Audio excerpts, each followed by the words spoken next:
Ladies and gentlemen, welcome back for another race here for the Go Mode Podcast Mentor Tournament. My name is Laoria, and I am joined by Adilor. Adilor, how are you today? Pretty good. It's been a nice day. Work was easy. The weather's nice, and I'm ready to watch what's hopefully going to be a good race. I'm definitely hyped for this race. We have a treat for everyone today. Two real-life friends, casting duo, now dueling it out with help. Mochajones versus DJDarkwingD, real-life friends finally getting their chance to duke it out in the mixed-up world of Hyrule.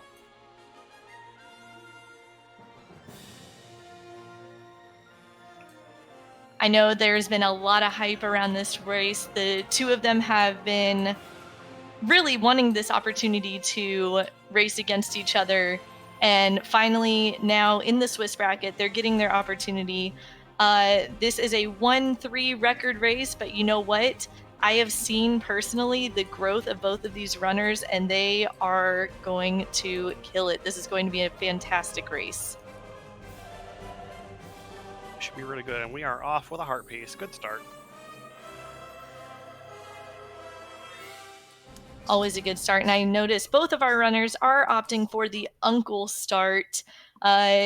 Not everybody agrees on Uncle. In fact, there are many runners, who are not exactly a fan of the Uncle start, but both of our runners seem to be making that same idea, making that same play, getting that tree pull for Tier 1. Yeah, I wonder if this was coordinated, just like they coordinated their names and the race result betting thing. Yes, the race result betting. So our runners today have a bit of a friendly wager with each other as they find another heart piece with the Uncle. The second place finisher will donate $1 per minute that they finish behind the winner to the winner's Extra Life, maxing out at 15 minutes because they don't want to break their own bank, of course, and I don't blame them. But that money is going to a really great cause, and both of these runners actually met each other through Extra Life.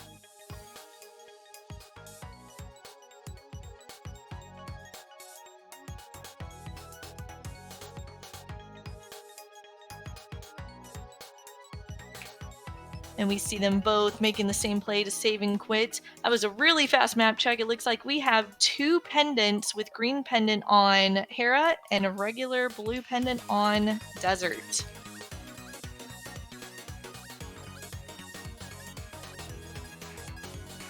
I think my least favorite pendant dungeon lately has actually been Desert. In a lot of my seeds lately, it just usually turns out to have something bad that I can't get until I have boots. I don't like it. Absolutely, I agree with that. Pendant Desert is just really gross. We do get a little bit of divergence. Mochajones is going to check the Lumberjack ledge, and it was really quick, but I think that was just a big 20. Yeah, I couldn't tell either. I'll defer to your wisdom there.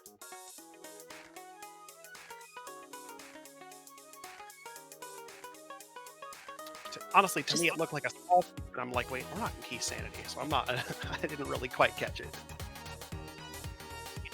What a surprise that would be for our runners. Surprise Key Sanity.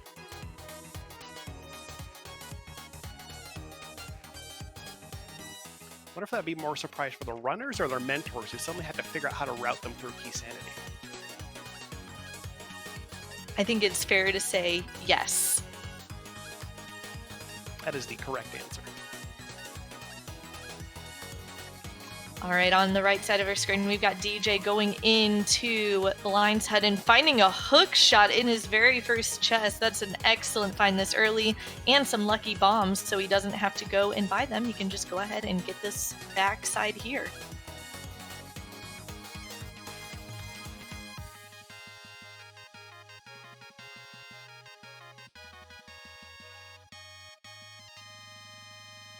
Enough heart pieces to stack up to 5 already. Decent start for the health, with Mocha right behind him. Yeah, as all of the runners in this tournament are fairly new and or rusty to the game, I'm finding that extra bit of health to get us through definitely happy and, well, healthy.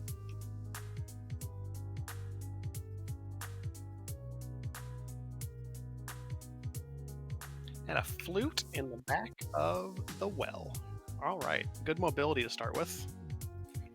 You know, this was mentioned in an earlier race, but finding a bottle and finding flute, finding these little things that can help route Kakariko early nice, and you can get all these activations and checks done. It's really, really, really good. Sorry, words are hard, but being able to check Sick Kid, being able to activate flute the first time you're in Kakariko, it's really quite wonderful. Oh yeah, being able to just wrap up the village entirely in one trip is super nice. All they need now are Mitts, Pearl, and Mirror. Imagine having Dark World access right out of Kakariko. I don't think I've ever seen that, but that would be something else.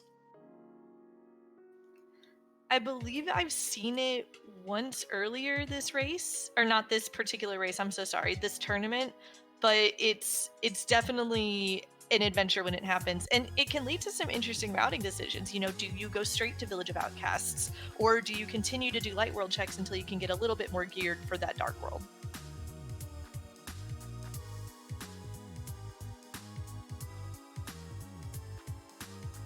What's Sick Kid got for us today? Ice Rod. Ooh, okay. Well, that'll be good to have for later, just in case we have to kill a Trinex. Yeah, absolutely. There goes the Ice Rod hunt. Goodbye. As much as some people are like, oh man, Ice Rod, I hate having that early because I don't want to fight Trinex. I'm like, I don't mind Trinex. I'd rather have that Ice Rod and just not have to worry about needing it later. Absolutely, because really, truly, that Ice Rod can be in some really quirky locations.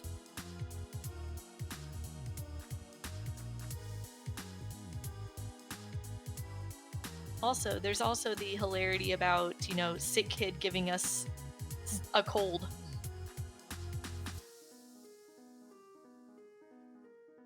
I hadn't even thought about that. That's pretty good.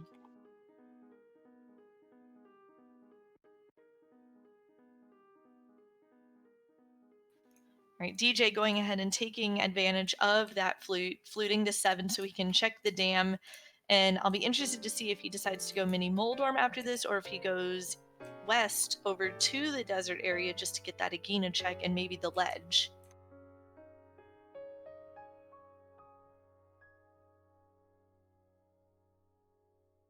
Yeah, I wonder. I feel like we'll probably see a mini Moldarm because Hookshot does make that very accessible. For just being able to deal with those minis, but yeah, we'll see.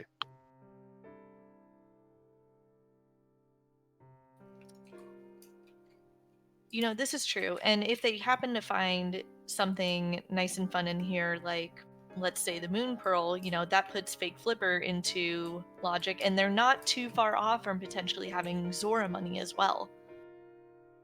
Oh yeah, you're right. There's 482 on kaesden or on DJ's side already. I think Moke is going to pick that up here in Dam. That was where the 300 was. Yes, in this chest in the dam. And I misspoke. I shouldn't say in logic per se, because they would still have to sequence break to get to Waterfall Ferry, but it would make, fake flippering kind of nice. Oh yeah, it does add to the value of it. And absolutely. And go ahead. Maybe not a Moon Pearl, but a hammer is really, really nice to find still. Yeah, it's another chunk of our Dark World access. So we've got just a glove away, a glove and a pearl away. That's it.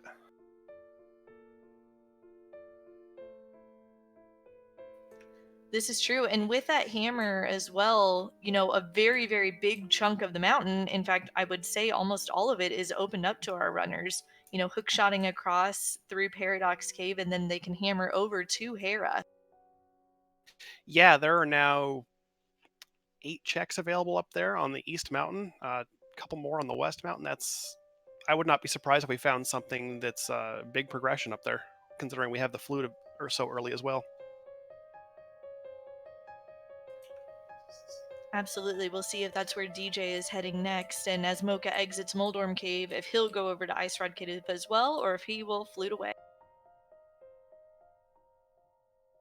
Yep, that's DJ going to the mountain, going right for Old Man Cave, and looks like Mocha's gonna also take Ice Rod. I like having Ice Rod Cave just do it early. If you have an early flute, just get out of the way. Don't have to worry about it.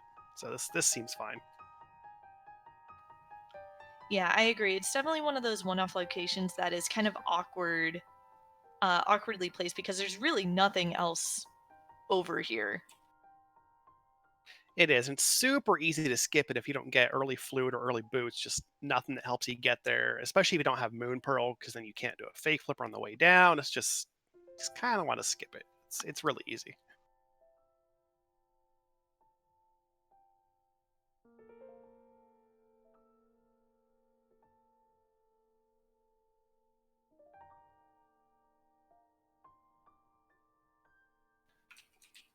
Let's see, as DJ's going through the so-named Waffle House, if I am correct on that, making his way over to Paradox Cave. He is joined by Mocha on the mountain now. These gentlemen are definitely routing very, very similarly to each other.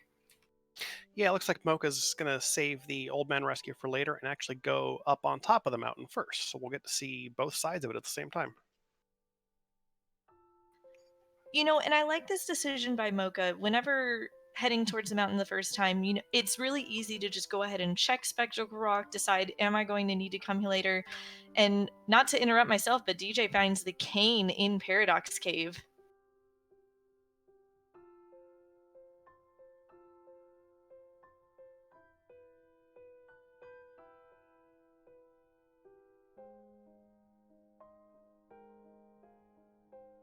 Getting bullied a little bit by the mini Moldorms, but let's see what we have in the other 5 here.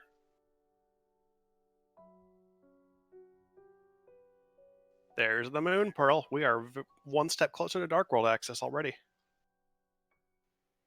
Only a glove away, and it's not, you know, a difficult thing to potentially find up here, even on the mountain. You know, we still have Spiral Cave as well as Hera, and there's still a lot of non-mountain checks that are available as well. Yeah, we haven't even touched any dungeons yet. We've got 2 Light World Pendant dungeons that could have pretty much anything in them that could unlock the Dark World. Absolutely. And if DJ decides to go ahead and clear Hera while he's up here, you know, that also makes Sahasrara even more... I'm struggling with the word. Wow. Happy looking. Words are... I would go with appealing, adding a little bit of value to that, to the Hera.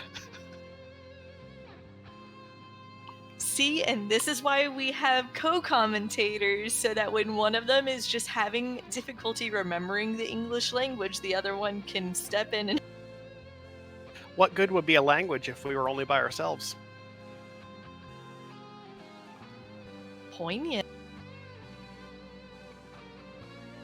Alright, so we got a small key for the Hera base floor. Looks like DJ might have a Hera pot here. I think that drop actually messes up the Hera pot, but we'll see if he still gets it. Yeah, I actually just learned about this really recently, that picking up the Moldorm drop before it hits the ground can mess up the basically the bounce from the bomb. So it would almost be worth it to reset it before attempting. Now over on Mocha's side, looks like we're going to see Spike Caves as well. As long as he doesn't get bullied by any... Oh, got a heart drop. Okay, we're probably fine.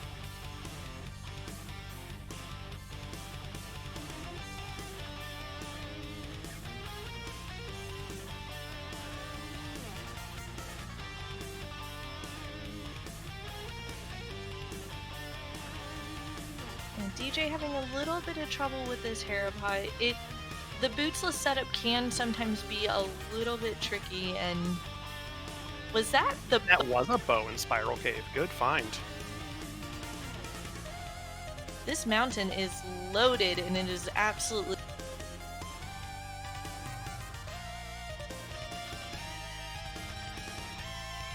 Ooh, and unfortunately DJ taking a death while trying to get the Hera pot set up, and he's just choosing to go ahead and leave.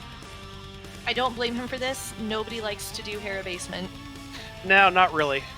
Only if you determine there's an item there and you think it's really something you need, but yeah. Look like Mocha's going to pick up some hearts here. That's good. Good game knowledge, knowing that there are 2 heart pots that are easily accessible at the bottom of Paradox. Absolutely, and I'll be interested to see where our runners end up going next.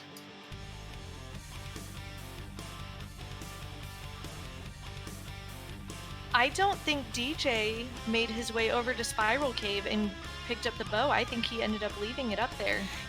Did, and that looks like we're going to see a bowless Eastern play here. That would be, yeah, this could end up costing a little bit of time here. Unless we get lucky and find that our bow in Eastern, but a little less likely. Yeah, this could be really unfortunate for DJ and simultaneously really, really good for Mocha. He's going to head his way over to Hera, and we'll see if he decides to make a Hera pop play as well.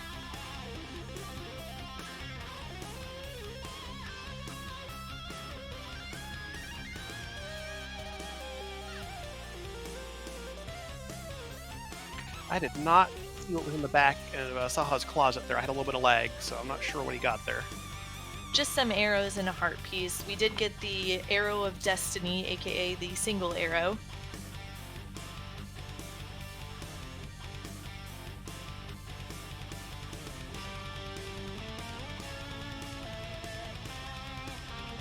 It looks like instead DJ is going to opt out of going into Eastern and make the escape play.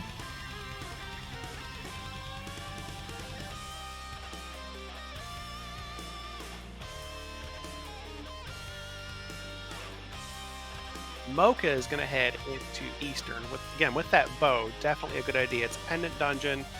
I'm sure these guys they're probably practiced enough that they can do the Dark Eastern Palace room, no problem. So this will be an easy clear of the dungeon.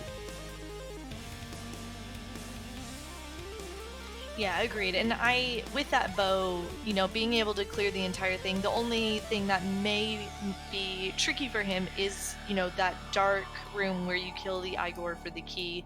Not having any sort of fire source whatsoever, it technically is out of logic. However, if he feels comfortable, along with the Daddy Gamer's guidance, he may feel like he can wing it through there at least a little bit.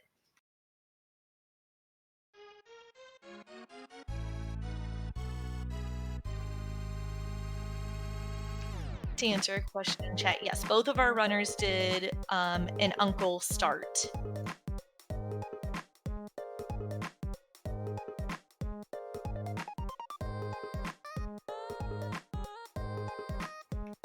And Mocha deciding not to go into Eastern, going to follow DJ and head over here to Escape. So while they're kind of following each other, I want to go ahead and give a shout out real quickly to our hosts for this tournament, the Go Mode Podcast, which is in turn hosted by Timp, Dante, and Herfy Durfy. If you have not gotten to listen to the podcast, please go listen to it, but maybe not right now. You should definitely listen to it, though. It is a wealth of knowledge. I can't tell you how much I've learned just from listening to the few episodes I have so far, but it is absolutely a gem of information. There's a sword in the first chest. Okay, I thought I missed that on DJ's side. Alright, so we do have a sword now, which is nice. Yeah, definitely always good to find some kind of slashy weapon. Hookshot's nice, and hammer is, wonderful as well, but hammer kind of puts you up a little bit closer than many of the runners might feel comfortable doing. Yeah, the range is not great, and the hitbox doesn't last very long. It's all right if you need it in place of not having a temper or even a master sword, but you would like to have a better sword than that. Yeah, absolutely. Nobody really likes to deal with fighter sword for very long, so hopefully our runners find another sword here soon.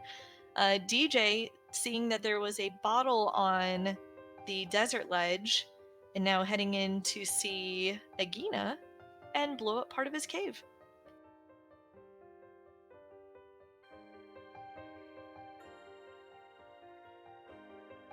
Found a blue mail. Nice bit of defense for the early game here. Look at 6 hearts blue. That's not a bad standpoint. Absolutely. And having a fire shield on top of it, you know, if our runners get that glove here soon and end up going into Village of Outcasts, you know, blind is definitely feeling more doable at this point if our runners are uncomfortable with the script. Yeah, it'll be interesting to see how much of a difference that might make in their routing if Mocha doesn't pick up Aghanim until later, might not find that armor, and I wonder how if that'll create any time differences here. It looks like DJ realized that he left Spiral Cave up here. He's going to make his way back up and pick up his bow, while Mocha seems to be making the eastern play. At this point, I don't know if there's much left for our runners to be able to get other than a glove, and I don't know about checks at this point other than eastern. Yeah, we've got Eastern. The entirety of Eastern is available. I'm out of logic with the boss and the big key chest, of course. And both of our runners actually decided to nope out of Hera as well. So technically, Hera is still in play as well. Although it would only be in play with Herapot because they don't have a fire source for the basement. Yeah, and we do know the big key is down there, so those are also out of logic. And then the fake flippers items would also be out of logic. Yeah, there's really not much left here. It's either going to be I think it's glove in Eastern or bust. Yeah, it's still possible that there can be a fire source here in Eastern, but I'm inclined to agree with you that it's a glove, or if it's not a glove and it is a fire source, that fire source will lead to a glove from Hera. Yeah, because that could push them through Dark Cross into Back of Escape if it was Lamp in particular. Or we could see maybe if we find a book somewhere that could open up Desert. Lots of kind of gross possibilities right now. Our wonderful tracker spammusubi hoping for a shovel.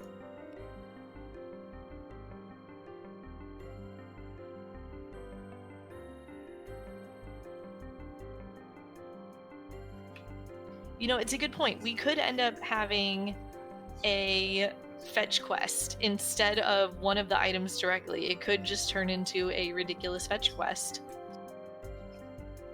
But it won't. Speaking of fire sources, there's our fire rod in. And that actually, because this is advanced logic, that does put, since the big key's already in hand, that does put the rest of Eastern into logic. Pending finding a magic refill.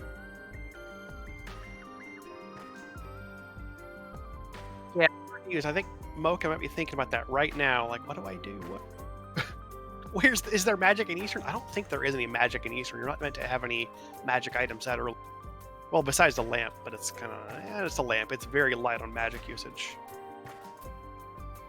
Yeah, I'm not certain the best location to refill on magic right now, other than just going over to the witch's hut. You know, there's the two small magics that are available really early from the Uncle Passage, but nobody really wants to go all the way back there just to get tiny amount of magic. It looks like he, maybe here in the dark, found a full magic refill. Yeah, you got to drop off one of the Stalfos. That's nice. And Worldwide Wimpy in the chat does make a good point. There is in the pot you lift in the back dark room going up to the left, there is a small magic under that too. And that makes sense. But man, could you imagine trying to get over to that while not baiting the Igors around? Yeah, that would still be a bit of a tough room to get through, even trying to get to that. Just barely get. Ooh, flippers. Ooh, that's progression. That's going to give us a bunch of checks, actually.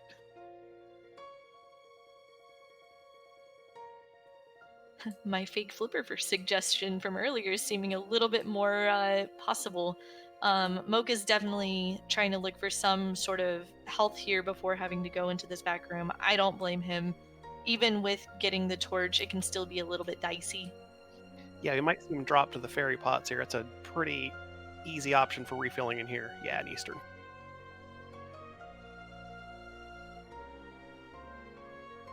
Yeah, this is good. I wouldn't be surprised. You know, we see DJ following really closely behind mochajones. I wouldn't be surprised if, because of their friendship, we see them routing decently similarly. Yeah, I wonder if they've picked up on each other's kind of styles, or like if they've raced together a bunch, practiced together. I'm admittedly not familiar with their relationship they might have, but that's entirely possible. From what I was talking with them earlier, you know, it seems like they've known each other for about 2 years now. DJ was actually the first to be into Rando, and he kind of, you know, encouraged Mocha to get into the craziness and the fun as well.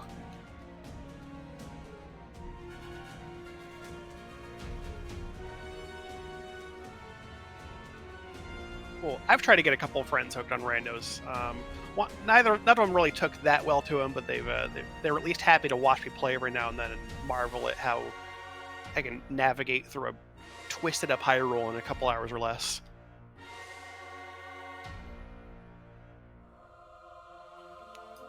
Now, I always think it's really, really fun to take a game that many people may feel incredibly nostalgic about and then just break it before their eyes. Oh yeah, and that's the wonder of it. Like friends watching their first rando seed, and they think they know what to expect, but then you get like an early glove and a hammer, and you're in the dark world before you touch a light world dungeon that just blows their minds.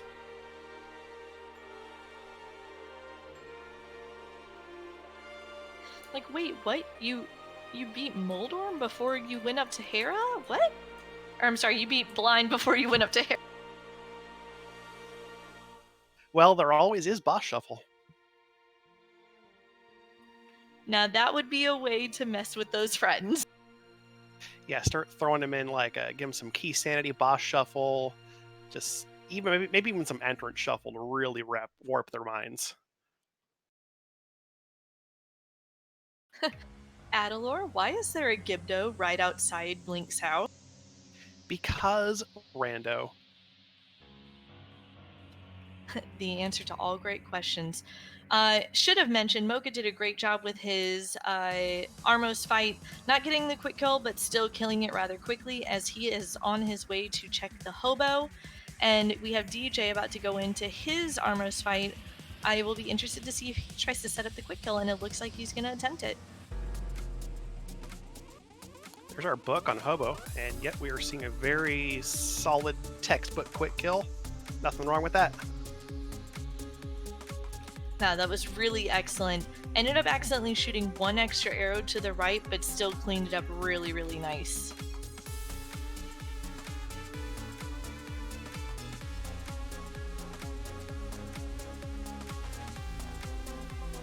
Alright, both of our runners clearing their first crystals at about 25 to 27 minutes in.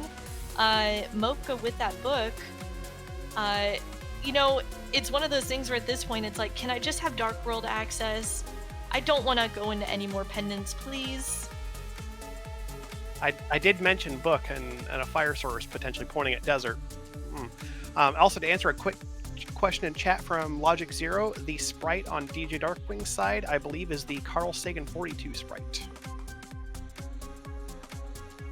Correct me if I'm wrong, that's one of the sprites that came out with the most recent patch, correct? Yeah, that was definitely one in the latest wave of additions.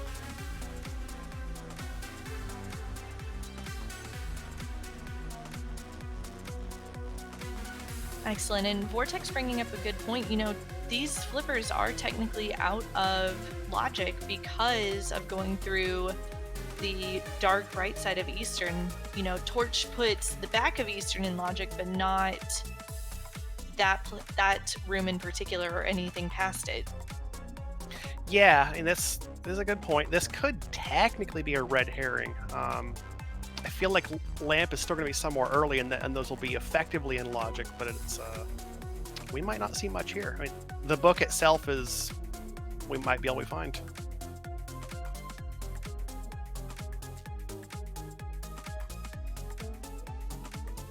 It'll be interesting to see where Mocha goes next. Does he go back up the mountain to Hera, or does he make the desert play?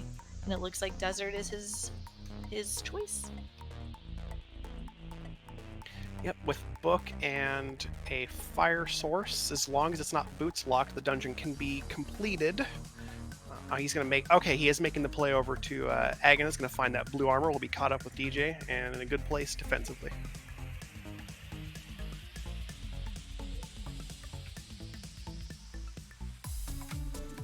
Yeah, and this is a good thing to do. I'm not 100% certain if it's a decision I would make per se. You know, both Hera and Desert have 2 items each, but because Hera also has that green pendant, I feel like personally I'd be more inclined to go that direction. I do not fault the runners at all though, because if you find a book, go. Yeah, we've got pointers towards both those dungeons. It's definitely a bit of a tough decision. I think I personally would also go for Hera. Again, green pendant does add value to it, but who knows? Maybe we're wrong. Maybe Hera is empty and the desert's the right play. We'll see. And I mean, Glove may very well be here in Desert, and then, you know, Lanmo could have Mirror or something equally excellent to have. But, you know, they wouldn't even be able to get to Lanmo without the glove. On DJ's side, it looks like we're going to get to see Dark Cross into Back of Escape. The second of 3 rooms that the Fire Rod puts into Logic in advanced placement. And that's a hard on the torch, so Desert is not boots locked.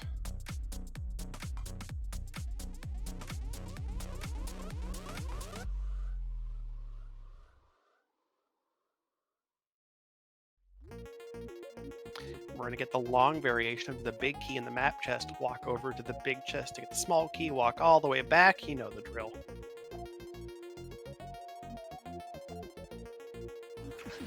I know that in the community we jokingly call having to go through Spiral Cave without the boots the walk of shame, but I almost feel like this one in Desert is worse.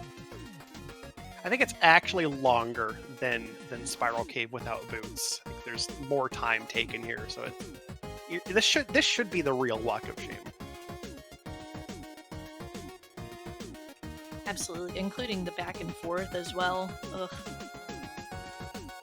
It's nice if you can at least come in off the ledge or through the left entrance and mirror back, but yeah, obviously we don't have that capability in this setup here. So right, Desert in a big 20, that's nothing over there. So unless DJ finds something really, really great here in the Back of Escape, small key and Dark Cross into the actual back, it looks like Hera is the play. I think DJ is in Dark Cross hunting the chest right now. I think he's found it. Yep, 10 arrows, okay. It looks like he's gonna save and quit out. And that does mean that the key is also in the back, so being able to even get to the back right now, the glove is going to be required. So to Hera we go? Good call. I didn't notice that the key was missing. Yeah, it seems like we're going to make a trip up to Hera. Where else do we go? It's either that or can't even do Aghanim because we don't have a lamp. It's definitely Hera. Don't have a lamp, don't have a cape, don't have a Master Sword. But that could be the worst case scenario, is Hera is lamp and Master Sword or cape.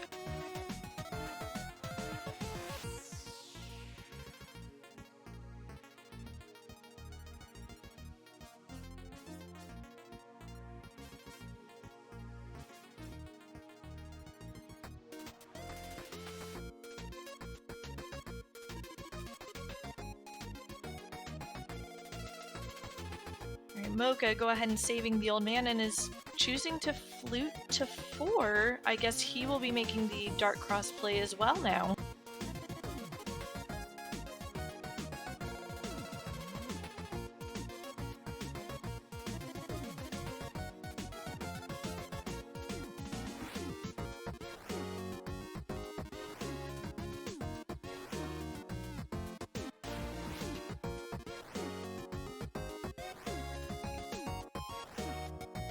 as DJ's heading in, I'm very curious to see if he's going to decide to attempt the Harapod again now that he has full bombs, a bit more hearts, or if he is going to opt to just go ahead and do the basement, grab the big key like normal, and deal with it. I hope, honestly, we see the basement play, because I think we need items here, and it's significantly likely that we need something out of the big chest.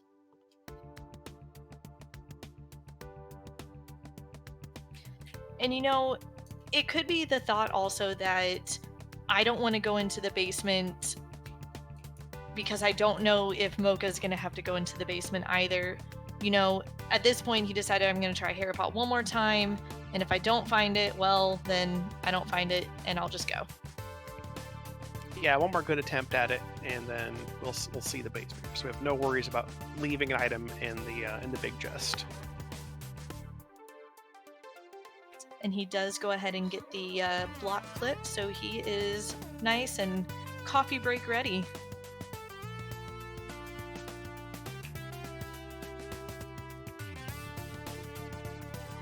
And as Mocha moves his way to getting the arrows from the Dark Cross chest, I want to give a big thanks to our tracker, spammusubi, our restreamer today, Lumaga, and Adilor, thank you for commentating with me. I'm happy to be here. Thank you for having me on and running the show.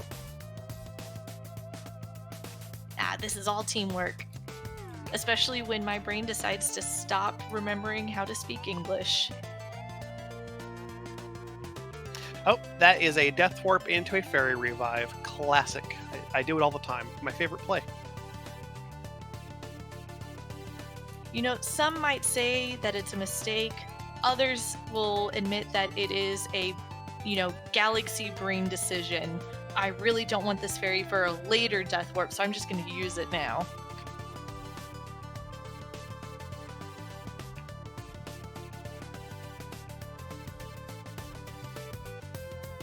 Something I'd be curious about, knowing these two runners' history with each other, is if any, friendly jabs were given before the race started towards one another. Yeah, I'd imagine that the banter between these two could have been substantial. I don't think we saw much in the race room, but perhaps that was all exchanged just between them.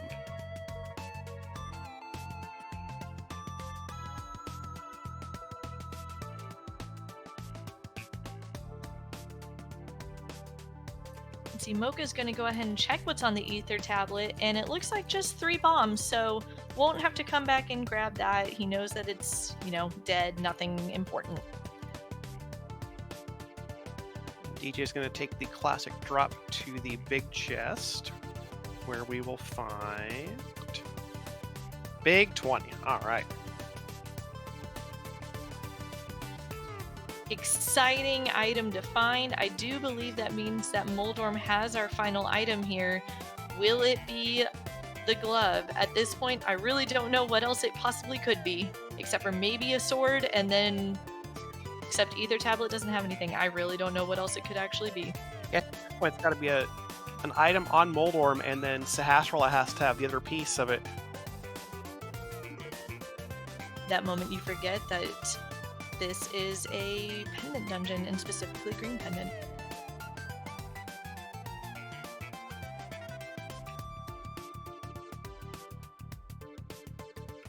Ooh, DJ, because of that initial poke with the fighter sword, getting Moldorm into enrage and falling. Oh no. Worried about that. I was like, oh, does he realize he got the extra point of damage? Yep, getting bullied as a result. I almost feel like, holding that sword out is a nice protection from Moldorm because it can help you stay on. But if you're attempting hammer strats, having a sword out and risking the poke is dangerous in my mind. It is, because then you have to be mindful of that and be like, okay, how much you need to then hit him again with the fighter sword to get him back on the good health value. But he cleans him up second time, no worries. That's a compass, so we don't have an item in here. Did we miss an item in the key cage? 2 red rupees, says spammusubi in chat. So green pendant has to have our progression at this point. Been tracking this like I would one of my seeds I'm playing, but I don't think there's anything else outside of Hasrola.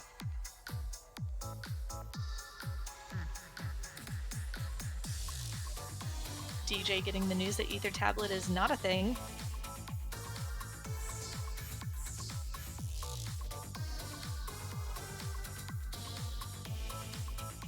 You know, at this point, I think that unless it happens to be a fetch quest item of some sort, that Sasrala can only have the glove. I don't think that there's any Light World check that hasn't been covered by at least one of our runners. Yeah, I believe so. I think the only thing that unlocks anything at this point is a glove. You need 2 items to open up anything else. Yep, there's our power glove. It's so bad. Quite literally a last location. But we have Dark World access. We don't need to go see Aganim. Oh my goodness, words are hard. We don't need to go see him, and I believe because we have Hammer and Flippers, Aga is actually dead. Yeah, there's no reason to beat up Aganim at this point. We've seen Lumberjack, it's nothing. We have the entire Dark World access at our disposal. He'll be hanging up there just fine.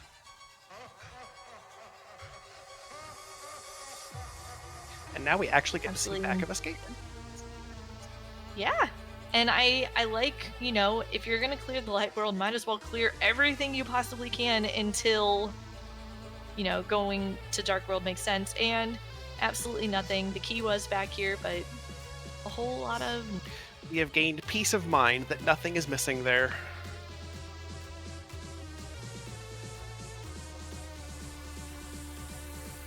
Mocha making worm bait, fish bait out of Moldorm, grabbing his green pendant, and he'll be happy to see those gloves as well.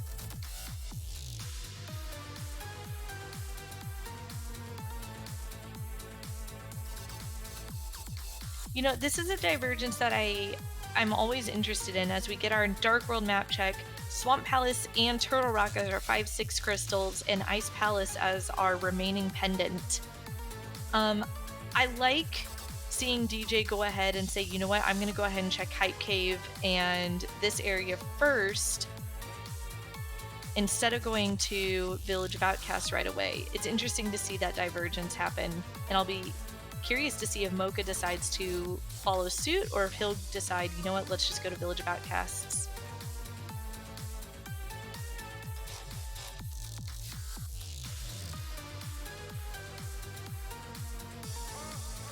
Hype Cave being as it is, we might not see much here. Yep, just some hearts and money.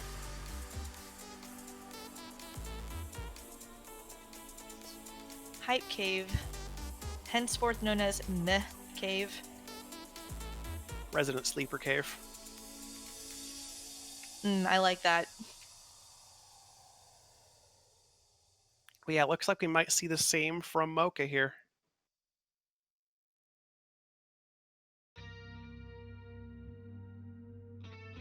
So these two runners really are not that far apart in the grand scheme of things. They've got the same checks, and Mocha's maybe a minute behind DJ here.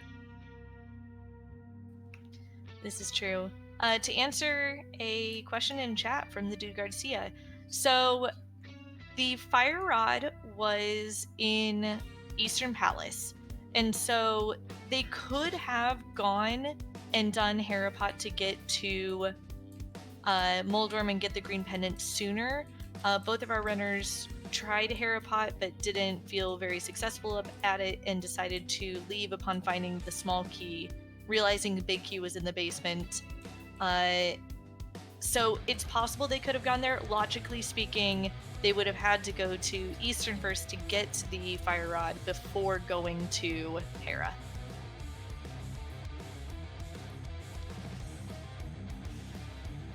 Yeah, so all in all, if either of these runners had actually pulled off Harapot and gone up and gotten that green pendant and then just said, oh, there's nothing in Hera at this point, I guess I'll just leave it alone, they would have actually saved a good chunk of time.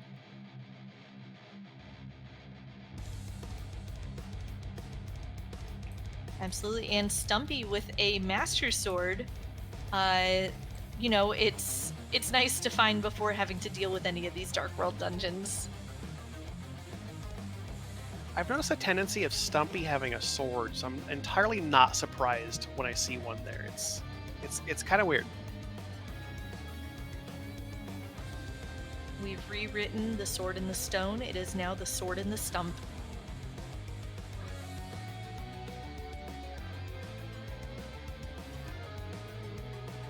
Mocha will finish off with 7 digs for a heart, while we see DJ going into Dark World at Village.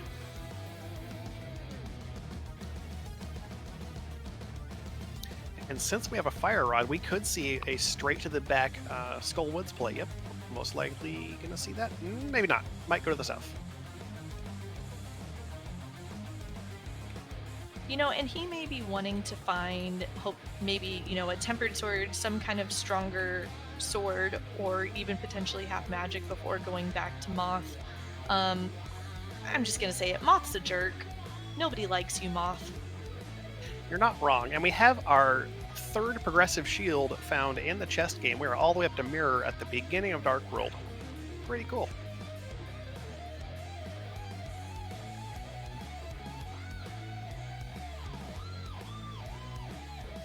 And Mocha not following far behind. I'll be interested to see if he decides to, again, continue to follow DJ's path here and go to Village of Outcast to get his Mirror Shield and now his Red Mail, or if he'll decide to go Skullwoods first.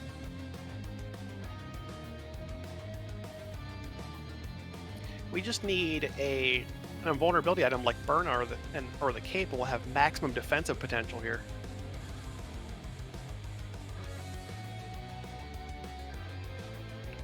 This is true. I want to say that my mentor calls this turtle mode. I like it. Minor shout out to Dr. Bobtastic. Dr. Bob is pretty cool. If you've not heard him sing, you should check him out. Shameless plug. We do have this divergence, so this will be really neat to see if one of these dungeons gives some sort of advantage that will allow the other one to be cleared more efficiently. Absolutely. I like that there is finally divergence, because it seems like the early divergence that we had, it synced up again pretty quickly afterwards. I like Mocha's plan to go here to Skullwoods. He did get the big key, but opted not to check the big chest right now, which is an interesting choice, but it could be, a situation where I just don't want to do the bomb jump right now, and that's totally understandable. Yeah, I mean, if you're going all the way back to Moth, you're coming back through that room anyway. It's not a far stretch to think you can just pick it up later if you need to, and you may find the other 2 items later and don't even need to bother with the bomb jump.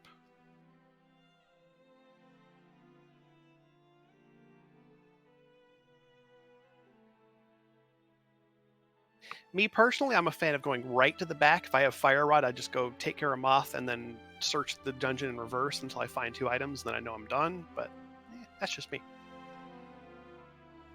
And I feel fairly mixed on that. When it was the Ambrosia weeks, I 100% agree with that, because you've got a guaranteed item on Moth. Without the mirror, it's a little bit more, I guess, annoying to have to come back and check these 2 first. So I don't. It just feels like it kind of depends on where I'm at seed wise. Feeling this healthy, I may go straight to the back. If I was hoping for some kind of other safety before doing so, then I'd be more likely to check the front before coming back here. And over on Mocha's side, you might have seen that if you try to hit those 2 torches from the left of the Fire Rod, you will miss. For whatever reason, the Fire Rod, if you're on top of a torch, you cannot hit it from the left side. Hitboxes. Consistency.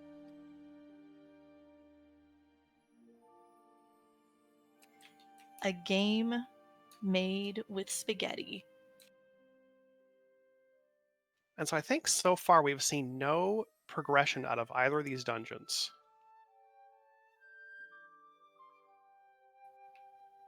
Mocha opting for B strats on Moth. Oh, but because it's not a golden bee, I don't think it's actually doing any damage to it. Or if it is, it's not an appreciable amount of damage. Takes care of Moth, no problem in either case. Yeah, that was really well done, and getting.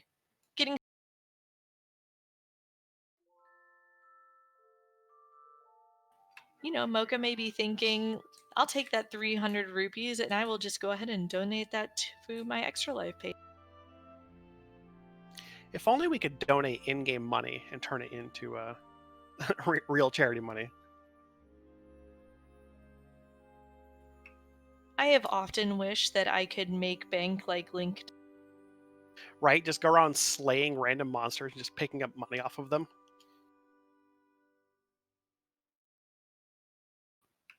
Or just having a random person gift me 300, bucks in real life.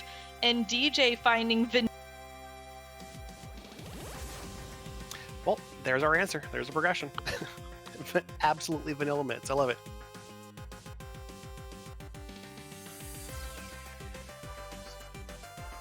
I'm beginning to think that the seed is a bit on the weird side. Yeah, we had such a interesting mess of a logic in the Light World, and then just straight up vanilla mitts in Thieves Town. Like, this is I wonder what else we're gonna find here.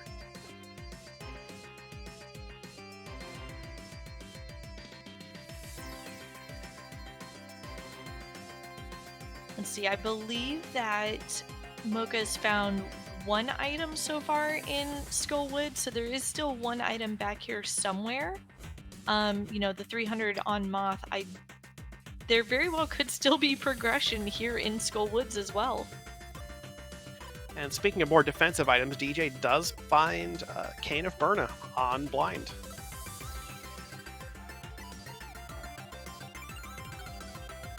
Hey, this defensive item that would really, really be helpful for you to beat this boss? Yeah, we'll give it to you after. DJ just proved he could earn the blue cane by using the red one.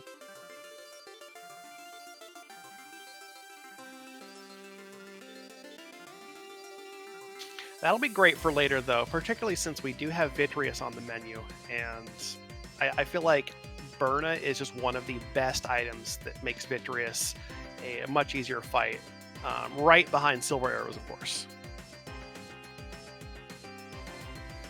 Yeah, absolutely. Stand there and let magic do the killing for you. It's wonderful. Let's see, DJ deciding to do hammer pegs and finding only 3 bombs in there, so opting not to pick those up. I missed for a moment what was on that pinball room chest, and it looks like it was the lamp. Ooh, so both of these dungeons ended up having a key item in them. Interesting.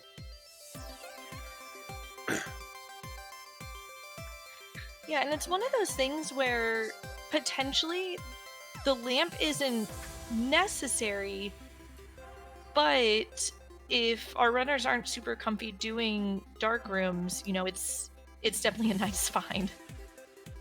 Yeah, it's definitely good to see that in an earlier dungeon, so that we are going into, well, we have Mire and Turtle Rock both coming up later, so those will be no problem getting through those dark rooms. True, as well as Pod, for that matter.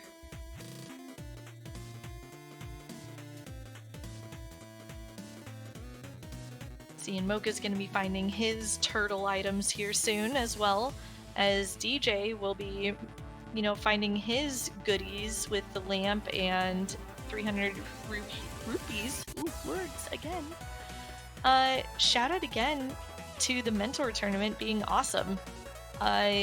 This has been an incredible experience. I personally can say as a runner that I have learned more about Rando and NMG and execution in the past 4.5 weeks than I have in any amount of time that I've been playing this game. The community is just awesome. All of the mentors, such as you, Adilor, are really fantastic and wonderful people, you know, anxious and excited to help out all of us newbies. And it's been really, really, really wonderful.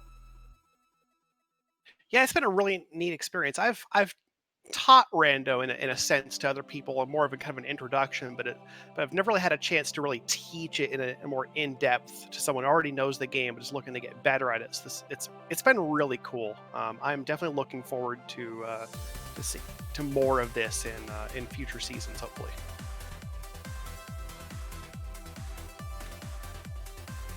Yeah, it's one of those things where I know we're not even done with this mentor tournament, but I'm already excited for the next one to start, even though it'll be a year away, really, truly. I want to also, just for anybody who may be joining us, our two runners today, mochajones and DJDarkwingD, two real life friends who are finally getting their opportunity to duke it out, rando race each other. It's been a lot of very similar routing. You can tell that their friendship kind of influences their rando play quite a bit. And they have a little bit of a friendly wager going as well.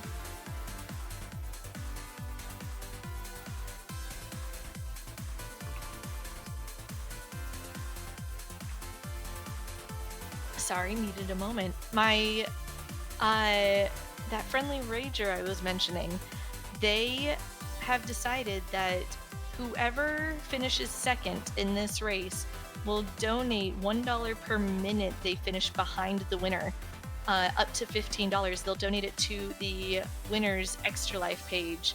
You know, so racing, friendly wagers, supporting a good cause.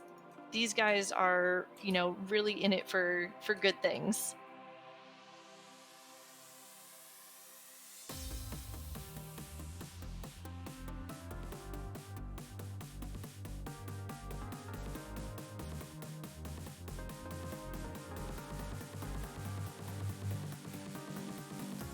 Darkwing has made the go walk to catfish, where hopefully we'll see something good here. Hopefully this is worth it.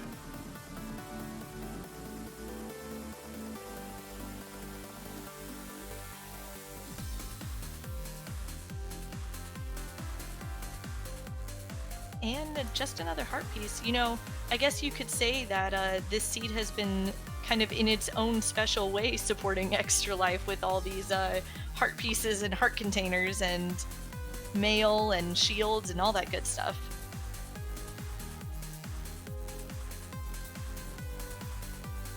Yeah, no doubt. These runners are certainly healthy. I don't think we'll be seeing much in the way of unintentional deaths, if any, with how well equipped they are. So I wonder Absolutely. what TJ's decision to go up to catfish before pod was. I wonder if he's just kind of getting out of the way, or he felt like something might be there. It's an interesting move. You know, it's one of those things where with pod being a crystal and at this point being completely clearable, it could be that he was hoping to find a mirror before going in here just to make routing this a little bit more tolerable, I guess. It could also be, you know, we've already done the Zora checks. I don't want to isolate catfish, so I'm just going to go ahead and check it really fast, get it out of the way, and then I'll go to pod immediately after.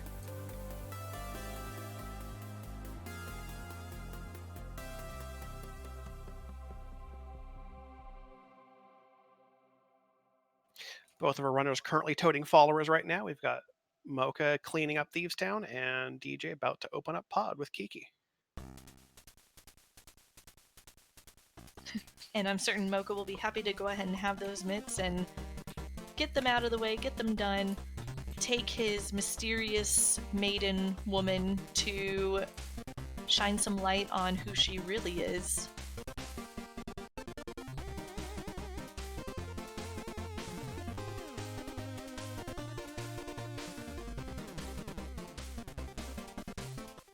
We have a bow-locked pod, no less. Not that it ended up being an issue with this logic, but still bow-locked pod. Bow-locked pod and a net in the chest of all things. Yeah, that's another good safety item. That lets these guys catch fairies, put them in bottles, save them from those unintentional deaths we've been saying they probably won't have. Are we going to see more? Is there any more safety we could even get at this point? I don't know. At this point, I don't know safety-wise, but I gotta point out, Mocha did a great job with that blind fight. Phases 1 and 2 were very close to, if not completely on script, and then phase 3 was still really cleanly done. That was really, really well done. Yeah, that was actually, I'd say that's probably better than my average on blind. I usually get about 5-6 hits in, and then it all goes crazy, and I'm like just completely ad-libbed the last 3. Phase 1, great. Phase 2, okay. Phase 3, oh no, fireballs everywhere. Get out the cape, quick! Where's my Cane of Verna when I need it? Oh, blind has it today. We are getting a little bit of interesting choice here from Mocha. He's go ahead and grabbing the Smith. Gonna come do hammer pegs. I hope he realizes he doesn't have the mirror, so he's gonna have to save and quit and then flip back to Kakariko to drop him off. Yeah, I mean, Mocha, they both did the route from Hype Cave through Digging Games. There's not much to check down there without the mirror. Yeah, it's gonna be a quick. Yeah, all really you can do here is just save and quit.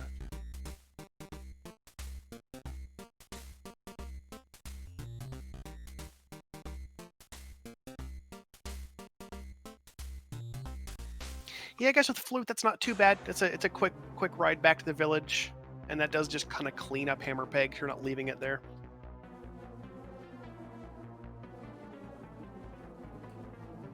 This is true. And on DJ's side, you know, making his way through the front of Pod, the key logic is kind of fun with the front here. You know, you've got at least 4 small keys. If you find 2 items, which we, you know, at the very least we found the net, so that's 1. But if you find at least 2 items, you can guarantee that every other item here is a key, and you don't have to worry about going to check that big key chest. Unfortunately, Smith's not really paying off today. Just Rupee Smiths making money for us. Well, I guess that means that they're paying off in a different kind of way, but not in a way that's nice. And again, more divergence. Mocha opting to go towards Meyer area. Yeah, we don't have any medallions yet, so this will be information and 2 checks in Meyer Shed.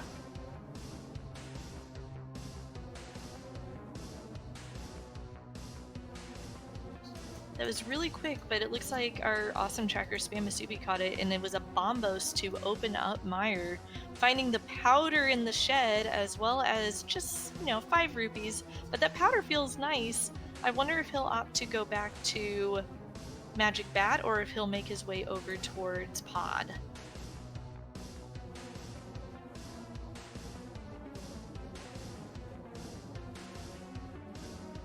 And DJ actually has found Bombos in Pod, so there's don't have to worry about hunting for that once he glimpses Meyer and can see that it's accessible. Yeah, this is a good point. It looks like Mocha is going to go ahead and do Magic Bat, get it out of the way. You know, not a bad decision. It's just, it feels like this is, you know, kind of interesting routing choices. Yeah, the items we've been given have created a few semi-isolated checks, and it is easy to want to just go ahead and clean these up. I really don't blame him. I might do the same here. Just given the powder, like, oh, let's just immediately cash that in. And being rewarded with Quake for it. So if Quake is what's needed to open Turtle Rock, you know, that's actually a really good thing for him to have done here. And at this point, we have everything we could potentially need to clear Turtle Rock if Quake is the medallion to open it.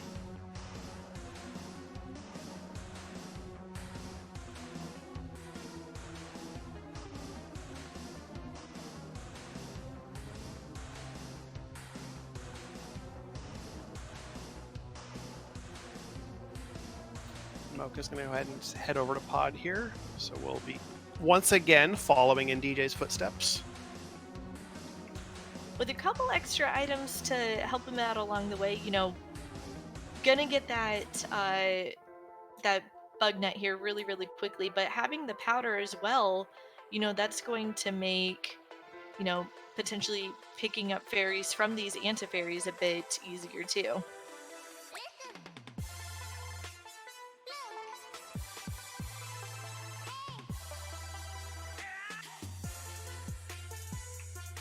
And I'll be honest, I have not been counting items very well, but I believe that there's still one item back here on Helmasaur. So DJ is going to be making his way back here to fight the king himself, but not the king of evil, just a Helmasaur king, you know, smash his face in a little bit. Yeah, same. I wasn't exactly keeping track of the key counts and everything like I would be if I was playing, but I believe that's the case. I didn't see if DJ checked the big key chest, but I think it's an item if he hasn't. I believe the vanilla big key chest has to be a key by the way that everything else is lined out. You might be right. I thought we saw 6 keys, but you definitely could be right there. Like I wasn't perfectly keeping track of it. You know, the good news is we're going to get a second opportunity to do a much better job as commentators and watching these keys as they come in on mochajones' side. We can definitely pay attention this time, we swear.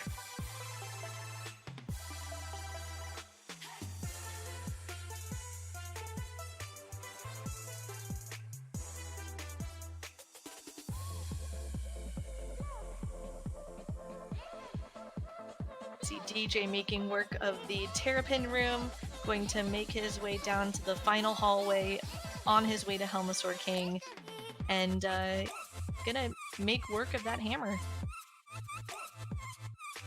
I always forget those things are called terrapins. For some reason, it's one of the enemy names I can never remember in this game. There are quite a few that I'm right in that same ballpark with, where I'm like, what is this called? This giant thing that throws bombs? What? Oh, Hinox. Okay, got it.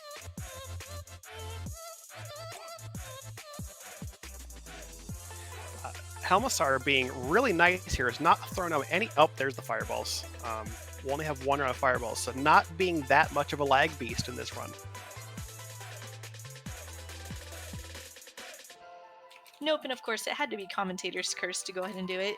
Another piece of heart here, and it seems like Bombos was here on the right side, so those were the 2 items, Bombos and Swagnet, which means that the rest of the chests here in the front were small keys.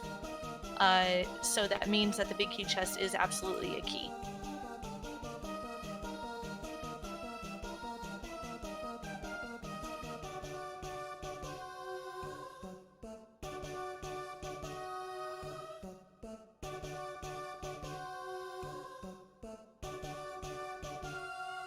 Alright, so at this point, DJ, saving and quitting, going to head to Link's house initially, but it looks like he will be heading to the Mire area, and knowing that Bombos is the way in, he will be able to go ahead and full clear Mire. It does look like Mire is our next obvious play here. We've got everything to clear it, whereas we are still locked out of Swamp Palace. We could head up to TR, but I don't think anyone really wants to do TR that early. No, absolutely agreed. And I'm pretty sure, but correct me if I'm wrong, did DJ not fight Moth? Did he only dip the front of Skullwoods to get the lamp, or did he kill Moth? You might be right. I wasn't thinking about that. Yeah, I think he does still have to go back and clean up Skullwoods at some point.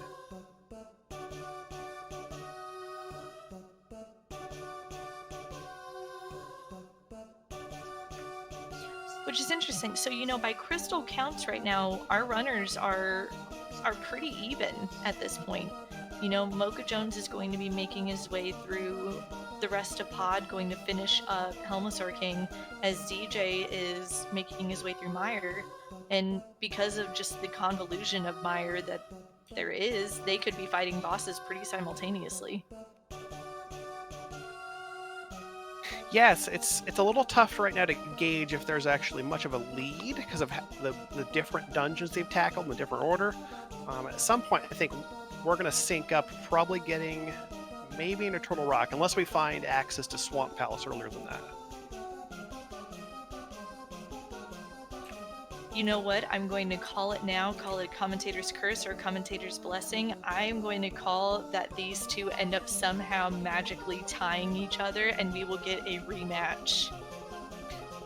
You know, I'm not opposed to this idea.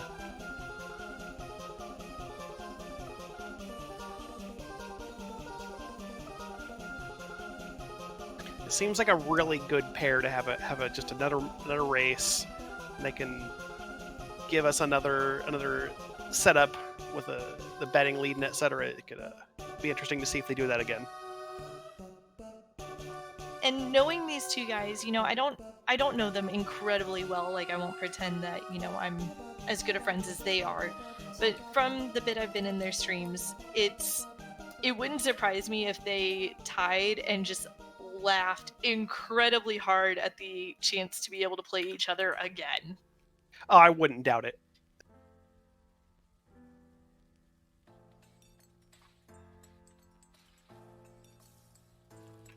Let's see. So far, Meyer just blessing us with small keys. There are 2 items in here somewhere. It's a matter of, are they going to be progression or not? You know, if there isn't progression here, then the next play would be either for DJ to go Skull Woods and try and finish it out, or for Mocha, after completing Meyer, to go up to Turtle Rock.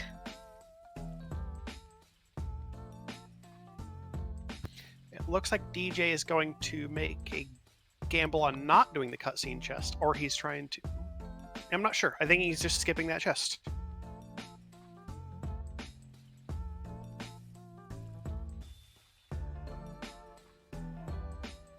And there's the big key, so as long as the other item is found in the big chest or on Victorious or the spike, or the, not the spike room, but I think it's the map chest on the right side, that'll have paid off.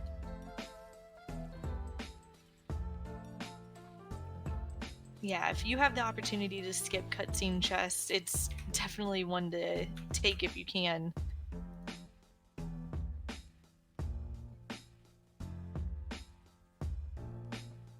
Wanted to powder the anti-fairy, but is still out of magic. I'm a little surprised also he might not have picked up the full magic drop that is under the pot right before you go up to do the cutscene chest, actually. And there is the item in the map chest, the mirror. So that now puts Swamp into play too. And pending Turtle Rock Medallion, I believe that pending Turtle Rock Medallion and GT Big Key not being on Torch, I believe that puts us into go mode. Yeah, we are very close to... if not all... Yeah, we'll have to wait and see, you know, upon the first climb. If Turtle Rock happens to be Ether, though, this is still going to be, you know, a seed, a run. Yeah, that turns us into another version of an ice rod hunt where you're looking for an item that doesn't have any of the requirements that it unlocks. Just... Or even worse, if GT Big Key is on Bob's torch and a hunt begins.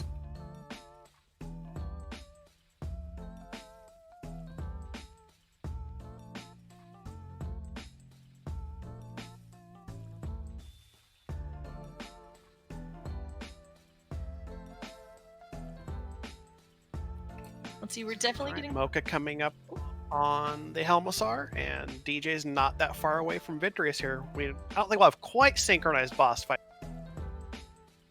Yeah, depending on how Mocha's Helmasaur fight goes here, we could easily have, you know, Helma dying as Vitreous is, you know, starting. Yeah, I believe Helmasaur is one of the bosses that has fixed RNG, so we should also see a fireball-less pattern. You'll get one more after the mask is off. Yeah.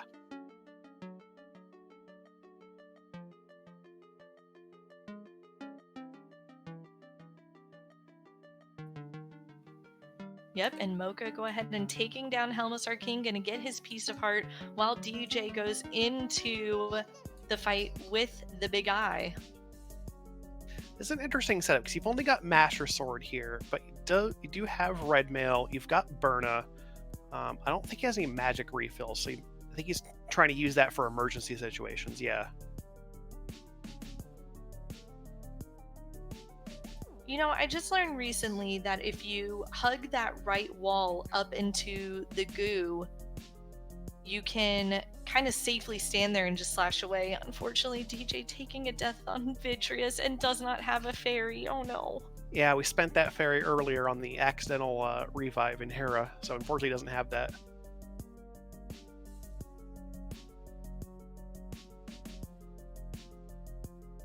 I think really what I would... Yeah, it is. I think what I would do here is go get that full magic and then definitely grab a couple of fairies on the way back down for the next attempt. Yeah, I agree with that, especially if you're not, you know, very concerned about getting Spooky Glitch situated. You know, utilize that powder, make it your friend, make fairies, do good things. And speaking of Spooky Glitch, I'm pretty sure that on Mocha's side, he went under the rock to set it up. So we may very well get a Spooky Glitch from him. Yeah, we'll have to see in a couple minutes whether he sets that up for us.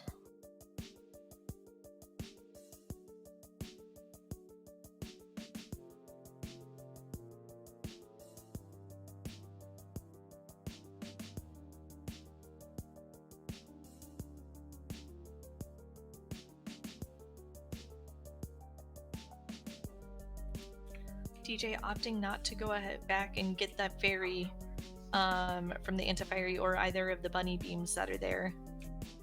Yeah, I would imagine he's counting on getting the ones that are in the switch room later here.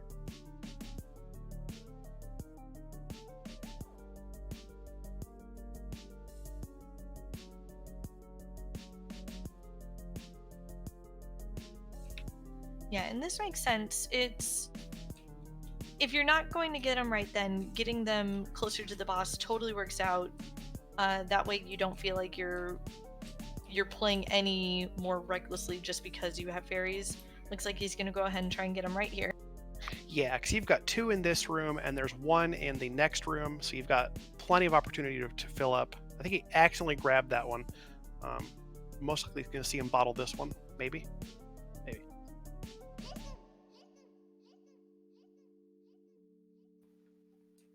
Maybe going for this last one here on the left. There we go. All right, got 1 fairy. And the bee. The bee is free. Be free.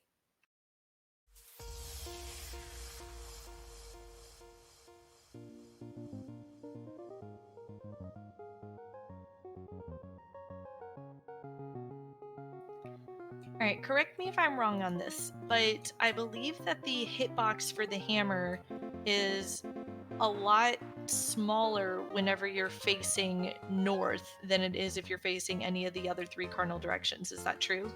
It certainly is. The hammer is terrible facing north, and you want to try to avoid it if at all possible. Which is why, in particular, when you're fighting Helmusar, holding the sword out and then swinging the hammer, it sort of fixes the hitbox, because you get the size of the sword with the actual hit of the hammer to break the mask. So it extends the hammer hitbox a little bit? Yeah, basically the hammer ends up copying the hitbox of the sword, which is mechanically interesting how it works out. I'm not sure the exact mechanics on it, but I know that that's the effect of it. Got it. That's pretty cool. Let's see, on Mocha's side, he is going to go ahead and go to that cutscene chest, only going to find, I believe, a map or compass in this room. Yeah, so that'll give DJ back a little bit of time for having to make a second attempt at Vitreous, which he has taken care of no problem this time. Absolutely, and with that mirror, Does he go to Swamp first, or does he go to Skullwood? I can't think of any reason not to go straight to Swamp, especially since you can last dungeon TR on top of the mountain and go right to GT after that.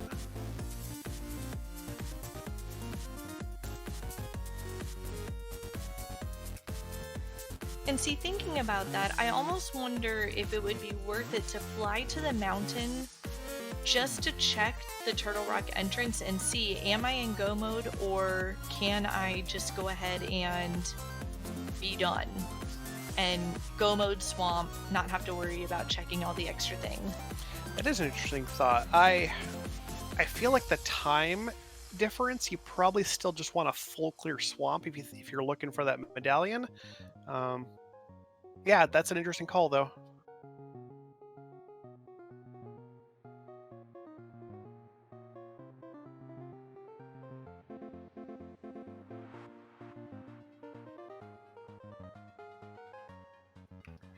Let's see, going ahead to check Checkerboard Cave, just has a heart container and decides, you know what, nah, I've got 12 hearts, I've got red mail, I'm good, let's peace out. And it looks like he is going to head to Swamp,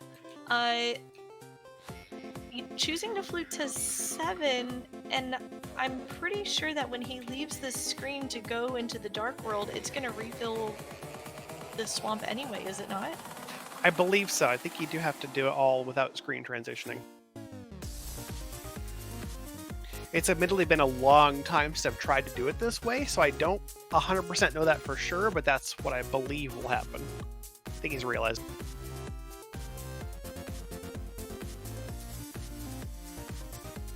Might as well grab the heart piece while I'm here, you know, let's go. It does look like Mocha maybe struggled with the spooky glitch. I'm not 100% certain if he opted to use the powder or not, but powder does unfortunately cancel spooky glitch, so he wouldn't have been able to do it if he had. Yeah, powder, boots, and I think the lamp. Any of those items will disarm. I don't believe the boots do, though, because you have to potentially kick up some dust to place the block. It's the Kana Samaria block that will cancel it. Oh no, right. The Samaria, that's right. Yeah, you're right. It's the boots you have to use to actually keep it from disarming.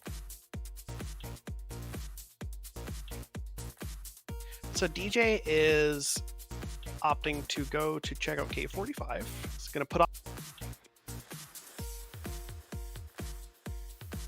And you know, DJ does not have that Quake yet, which we know is on Magic Bat.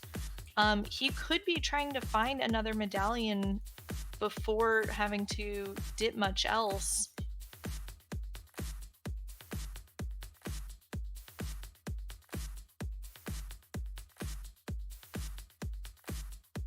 Yeah, I guess that must be the thinking. Or since, I guess the thinking there is I'm in the Dark World, K45 is pretty close, it's otherwise isolated, may as well just clean it up and then go into Swamp. So yeah, it's not that far to the way, I suppose. This is true, and we may very well see him go and check Bombo's tablet immediately after as well. And Mocha over here had a nice, clean, victorious fight. No troubles whatsoever. He's got that crystal, and we'll be seeing where he goes next. I foresee him going straight to Swamp. If not checking a couple little things here real fast, he might check Checkerboard Cave. It looks like he's opting not to. But, you know, for him, I feel like Swamp is the next correct play. Yep, flute to 4. Looks like we're going to see that indeed. So these two will be very close to synchronized once again. Yep, and both of our runners choosing at this time to go ahead and gamble that that Turtle Rock is not Ether, at least on Mocha's side, and DJ, it looks like he's going to at the very least be checking to see if he can find one more medallion to make his odds a little bit better. Yeah, if it was me here, I think if I was on one medallion like DJ, I might be full clearing Swamp at this point. In Mocha's case, 2 out of 3, not bad. I might take that gamble and see where it goes. I know personally if I were in Mocha's position, I would probably skip left side, but check everything else I probably could. Yeah, definitely do the left side skip here. Go straight to the back and feel it out from there. Swamp is kind of a weird dungeon where you might just go back in and do it depending on how many items you found. Yeah, absolutely. If you've got a 67% chance of being in go mode, take that chance. If worst comes to absolute worst, you know what chests you did not check, and you can just come back if you want to check here or check any other overworld. Neither of our runners have been to Dark Death Mountain yet, so that's still completely a possibility as well. Yeah, you are right. We do have 6 items before getting up to TR, so that very well could be there too.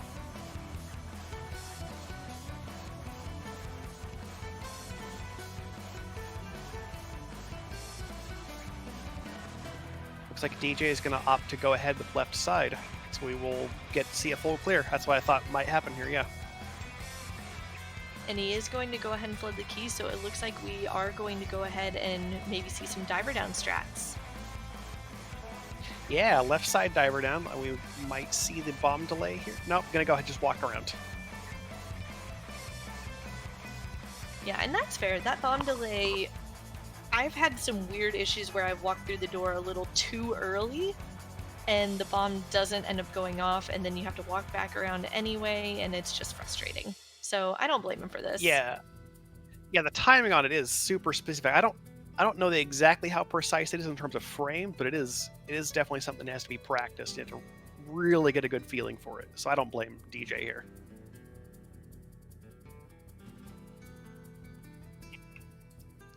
Dude Garcia bringing up a good point in chat. You know, they may be looking for Tempered Sword and Silver Arrows as well. Mocha going to go ahead and go straight to the back. He is go-moding Swamp. I don't blame him for this at all. Yep, I like this play. You've got 2 medallions. Turtle Rock is probably open. And you've got, like you said, Dark Death Mountain is also several checks to make on the way. This is, I like this play. And we'll get to see the swamp basement to the flooded room diver down. Very similar to the left side with the block setup. You just got to jump out in the water and jump in the water, jump back out while holding right, and then push against the block, hold right, and then upright with the sword out, and you kind of just clip through it and jump off them. Yep, and it looks like he got it this time, which is excellent. I'm in the same boat as him. I absolutely do a pause buffer to do it as well, to switch from the down right when you jump into the only right to clip into the rail there. Yeah, you see that with some of the tricks too, like Icebreaker, which we mostly will not see because I doubt we're touching Pendant Ice. Icebreaker's another one where you see some people will do pause buffers because it makes it easier for them, and others, like myself, are more consistent at just doing it live, just doing the one frame taps, and it's whatever's most consistent for you. It doesn't necessarily have to be the fastest, as long as you can do it like the first or second time. That's what's important. Yeah, absolutely. Personally, I'm a sword buffer fan for Icebreaker, but then pause buffer for Diver Down, and we just kind of, I think a lot of us runners, we get used to what we get used to, and we even if it may not always be the fastest, if it's going to be consistent, it will end up being fast in the long run. Exactly. You want consistency more than everything. So looks like we didn't see anything in particular in left side swamp, so we're got DJ heading to the back here, just a little bit behind Mocha. Yeah, and that'll be good for Mocha. You know, if Turtle Rock does end up being either, we know that, you know, the rest of swamp is not the play. Yeah, as long as Mocha doesn't get the sort of itchy tingle that left side swamp has something, then yeah, it'll be a bit of a time gain here. Yeah.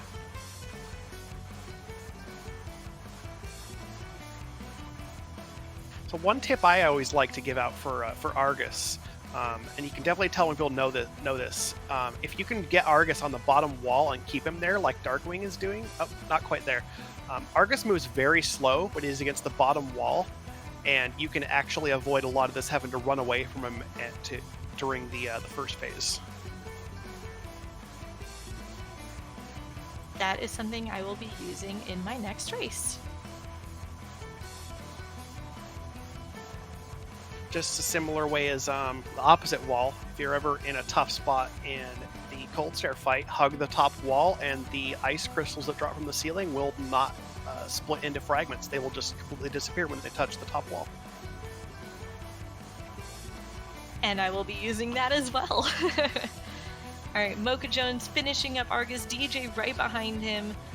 Mocha's going to be making his way straight up to Turtle Rock on the mountain, but I guess opting to pick up some potions first. I like this. If you're going to go up to Turtle Rock and you want to be able to go straight to GT after that, you know, it's a nice thing to be able to do. Just grab the potion and go. DJ, yeah, and I like to... Oh, I like to... I'm so sorry. Go ahead. Nope, all you. Go ahead.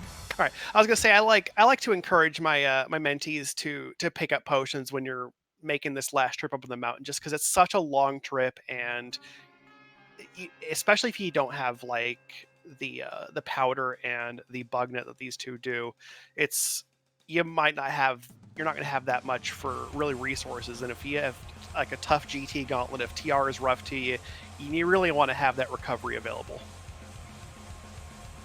Yeah, absolutely. And DJ going ahead to check Bombo's tablet, and on Bombo's tablet was Ether. So at this point, we know where all the medallions are. We are in no mode for certain. It all depends on what is on the turtle. And DJ is going to go ahead and clean up Skull Woods. So that, yeah, this is a big moment of truth coming up for Mocha, whether it's Ether. That could very well be a decider of this race here.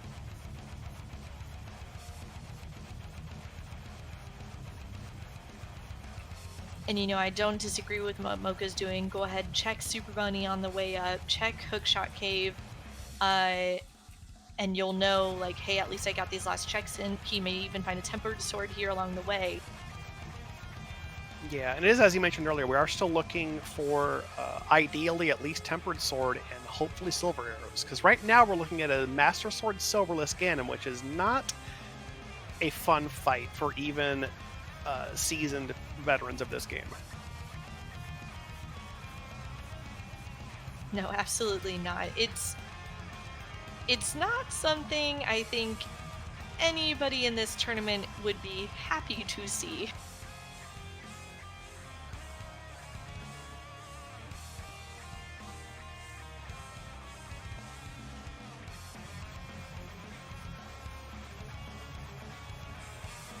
And unfortunately...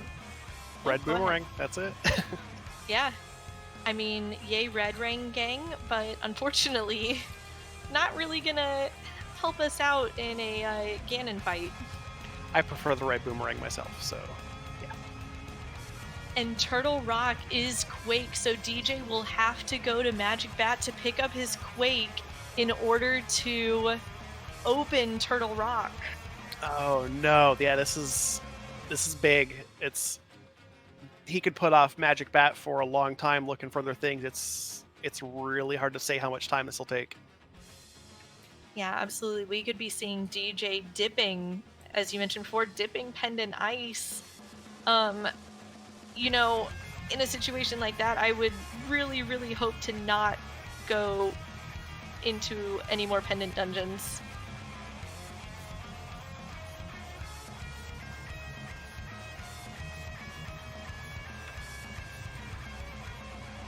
DJ entering. Oh, go ahead. I'm so sorry. It's fine. We keep doing it. It's fine. I was gonna say DJ doing conserving some magic in the back of Skull Woods, still on Master Sword, wants to have that fire rod available for a few more shots against Mothula. I kind of don't blame him. No, absolutely. And on Mocha's side, in the first chest of Turtle Rock, finding the cape. So we have Super Mocha now on his way over to the fire rod and roller room. You have me now wishing we could just wear the cape cosmetically. Like, once you got it, it would just be like on the back of the sprite. Why can't we have this? you know, some things are just too good to have. DJ go ahead and letting his bee get the last hit on Moth. A little bit of buggy justice there.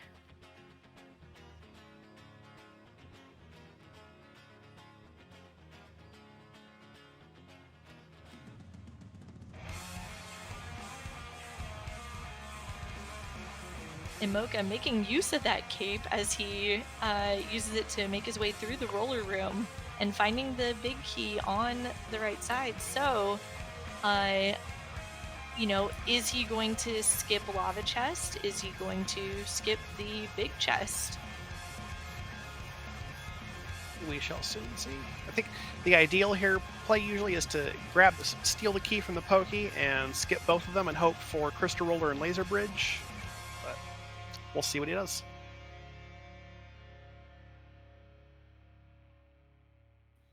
Yeah, absolutely. Within Go mode, I completely agree with you.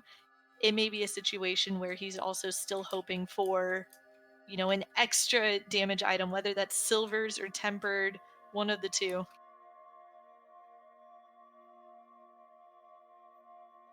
Yeah, I think that's coming down to how comfortable are you with the idea of Master Sword Soloist, or hoping that we find a one or both of those items in GT.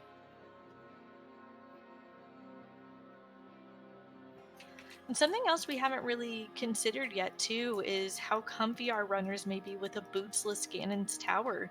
You know, it's not exactly a fun thing to do, but it's something that happens more often than we'd probably be happy to admit. Yeah, it's there are a couple rooms in particular. Both of the bridge rooms with the moblin guards on them are just really rough when you don't have boots. It's too easy to get bullied off of them.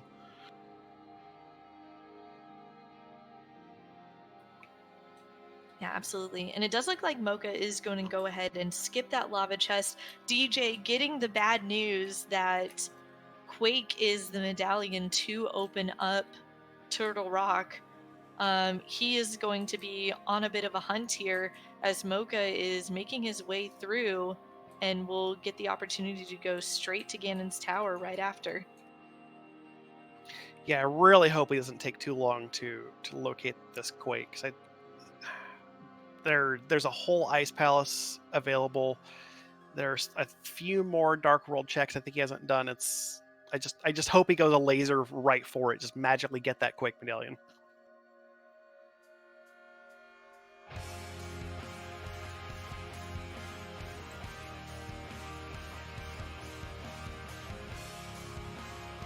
And it does look like we're seeing pretty much a Go mode TR from Mocha here. May just be comfortable with what he has, thinking we'll probably find stuff in GT that'll make things easier.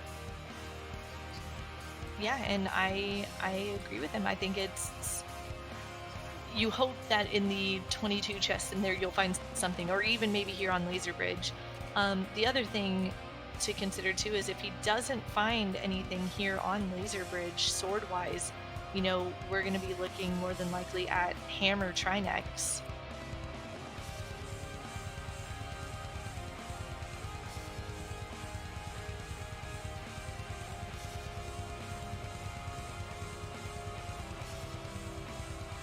And finding the shovel here in the Crystal Roller Room, so going to never use that more likely than not. Yeah, can't imagine we'll see any use of that, especially because I don't think you can even dig on Death Mountain, so it's pretty much a dead item.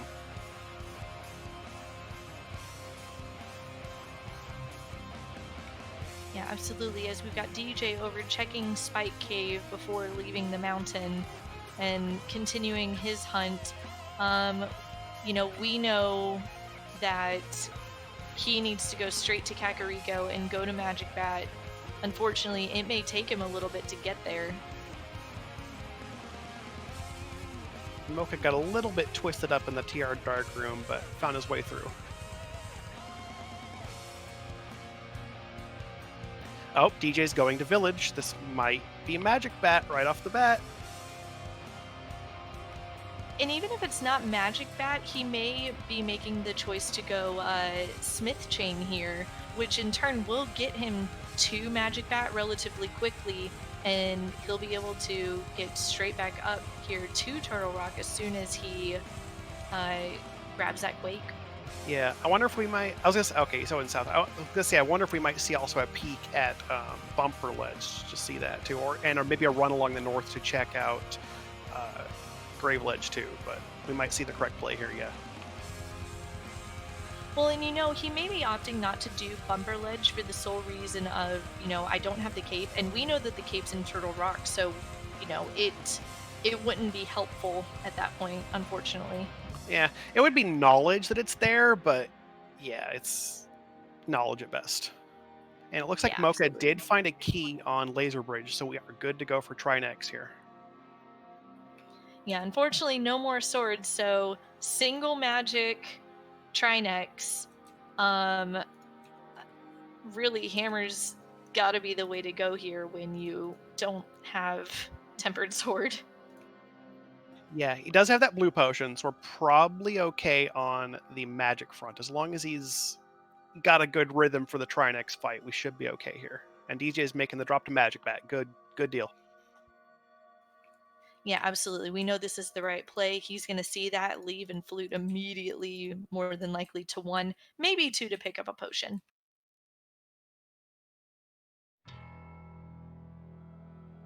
Yeah, considering you're going into TR with not half magic, you're going to want at least 1 refill in your pocket. Absolutely. Absolutely. And it does look like he's going to employ those hammer strats, just, get it done. I agree with this. Hammer does the same damage as a tempered sword. Yes, it's a bit awkward because of all the menuing and switching around, but you don't have to worry too much about running out of magic. Unfortunately, Trinix is being a bit of a bully.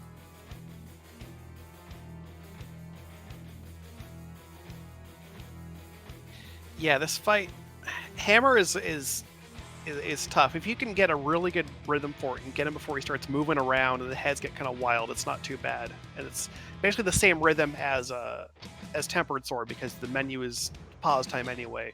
But I find the longer this fight drags on, the more it just gets kind of chaotic. Yeah, absolutely. And especially, with the ice head, blowing ice onto the floor, making your movement a lot trickier. Hammer strats on an icy floor is even worse.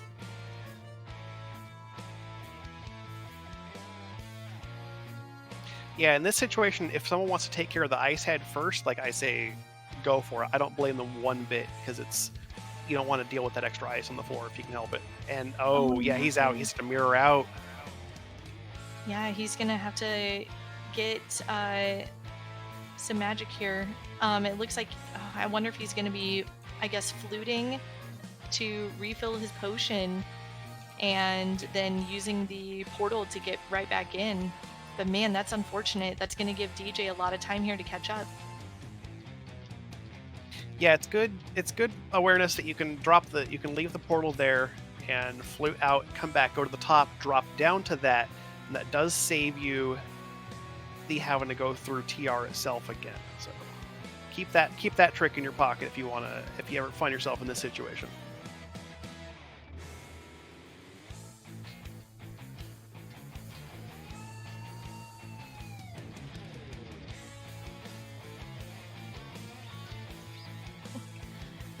Mocha ended up buying 2 blue potions and realizing, oh no, I'm out of magic.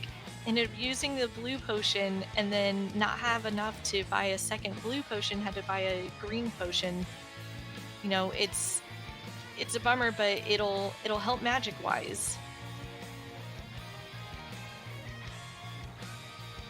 Yeah, having 2 magic refills, best you can do. Would have liked 2 blue potions, but at least you got 3 full magic bars to work with. Absolutely. And this still is going to be fairly close. This could come down still to GT routing, looking for that big key. Yeah, so you got DJ who's just starting on TR. Mocha has to climb back up and drop down to the portal. DJ could make some extra checks in here, still hoping for third sword or silvers, maybe even another bottle just to help out with the potion situation. Like we could, there's a lot of unknowns here still. And then, like I said, GT routing. This is definitely still a race.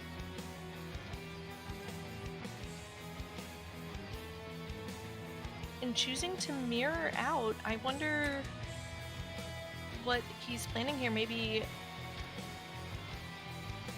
I'm intrigued. I actually have no idea where he's going at this point.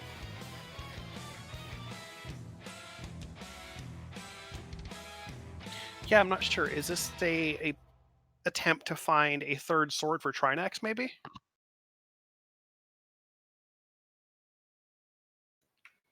It may be going ahead to do purple chest, perhaps?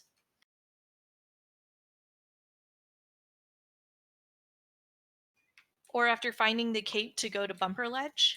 Yeah, and maybe bumper ledge, perhaps purple. I almost wish he'd gotten deep enough to get the shovel before bailing out, so we could see that spot too.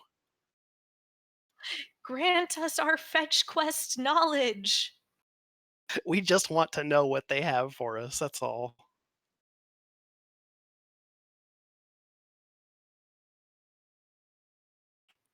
All right, Mocha back here in the fight against Trinex. And oh man, so I wonder if he checked this earlier and we missed it. You know, having that tempered here on Bumper Ledge, this is actually going to make this a lot faster for DJ.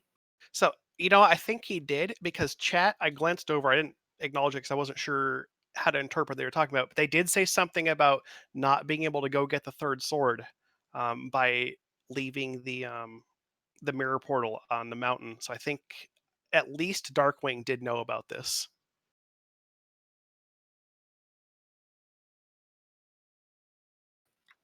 Yeah, this is actually going to be good for DJ then. You know, he's got that tempered sword. He won't have to, take the time to do hammer strats, although Mocha having a much better fight the second time around, taking down both of the heads and going to get these slashes in on the main Trinex. Yeah, this is like chat's pointing out as well. DJ did go up to TR and then decide to go down.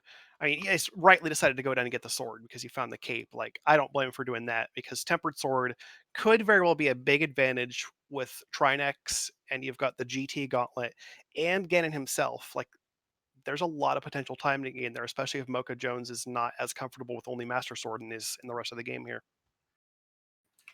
Yeah, and Mocha opting to go ahead and do Kane strats, really, really feeling low on health and just trying to get that last little bit. Refills his magic and then takes Trinex down in the next hit. Well done, Mocha. All right, and with that final crystal, Adilor, do you like games? I like games. I love games. Let's Would play you a like to game. explain? So, we're going into Ganon's Tower. Ganon's Tower has 22 locations in which the Ganon's Tower big key, or the GTBK for short, could be. Chat, go ahead and guess a number between 1 and 22, and we will see if whoever gets, I think it's the first person who guesses the right number will get the most points. I think that's how it works. Yes, and then if nobody guesses it, whoever is the closest will get the points. What are you feeling as far? I have not been paying attention to the guesses that have been scrolling through chat at all, but my usual number is 18. So I'm going to stick with it, even if I only get like secondary points for it. That's not bad. That's not bad. I'm a big fan of 14. I am obviously not only a Dr. Bobtastic fan and mentee, but I just like Bob in general. And I think that his chest has the big. So interesting that you say that because Bob's chest is also my favorite location. But if you run full right side first, you get the six items on the right side and then go left. Number 18 just so happens to be Bob's chest. That's really funny that we ended up both picking Bob's chest essentially. We just picked different routing. And Mocha opting to go full left. He left Hope Room over untouched. Yeah, that would make Bob's chest a 12 in this case. We'll see if it pays off.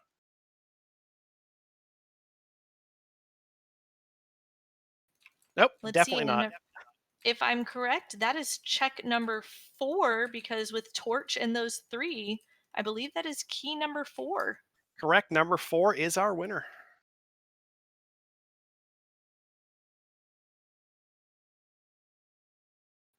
So full left working out for Mocha. Uh, Congratulations to Jossum Sauce. Guessing 3 because nobody picked 4, but getting the closest with 3. So he is our winner today. Yeah, there are. Now that I'm looking back, there are a bunch of high guesses. And then Jossum Sauce was like 3, and then I think the next closest looks like it was a 7. So he had actually a pretty good range of numbers he could win on there. Yeah, absolutely. And we've got DJ, making his way, going to get the key from the pokey. With tempered, he's gonna be just leaving that there, I'm certain. Uh, you know, Something to think about here, depending on how Mocha's climb goes and depending on how DJ routes GT, this tempered sword may make a difference in time as well. It very well could. Yeah, it's the GT Gauntlet is rough. The difference between Master Sword and Tempered is very big on a lot of enemies.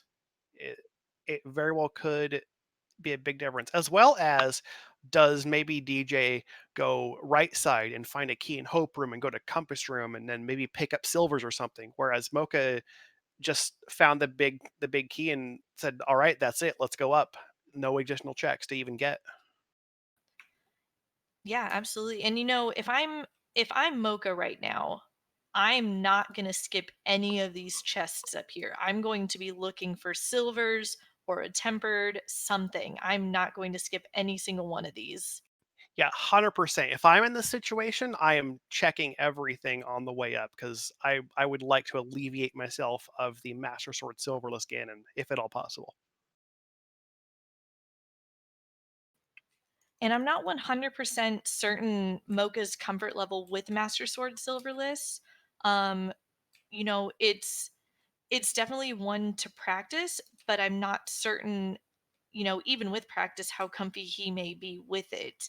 Lining up those spins and making sure you get knocked towards the center and not off the edge is not exactly easy. It really isn't. You have to get in, I think, 24 Master Sword spins in Phase 3. Phase 4. It's a lot. Yeah, and with DJ only going to have to do 12 slashes in each phase and then 12 spins in phase 4, he's looking to have a much easier time. And oh no, Mocha takes a death up the gauntlet and unfortunately doesn't have a fairy. Yeah, I think he used the green potion, I know, in Trinex, and I don't know if he used the blue. So he's either got a blue potion at most or nothing in those bottles. I do believe that he used the blue potion in the Trinex fight as well. So I think yeah, this is a good choice. He's going to try and powder this anti-fairy and go ahead and catch it so that doesn't happen again. Yeah, the GT climb does give you a lot of anti fairies to catch, and then also you've got they don't have boots for that. I think you could bomb jump to that. So there is the fairy room off to the side after the bridge. Um, that's also an option. There's a lot of fairies that can be picked up in GT Gauntlet. I'm sorry, I should say the GT climb. The gauntlet is a specific part of that. It all feels like a gauntlet to me. Oh no, absolutely. It really does. And on DJ side, we see him making quick work of Trinex, not having to worry about menuing at all, just taking down the fire and ice heads like they are nothing.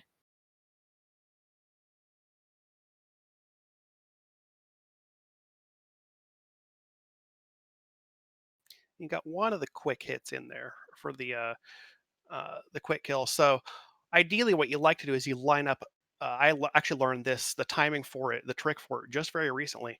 So you have your sword out charged below Trinex is exploding, and the moment the shell disappears, that's when you release your sword spin, and you should get those two spin hits automatically, and then you just have to swing for the last one. Yeah, I just recently learned that strat myself, actually. Thanks, NMG practice.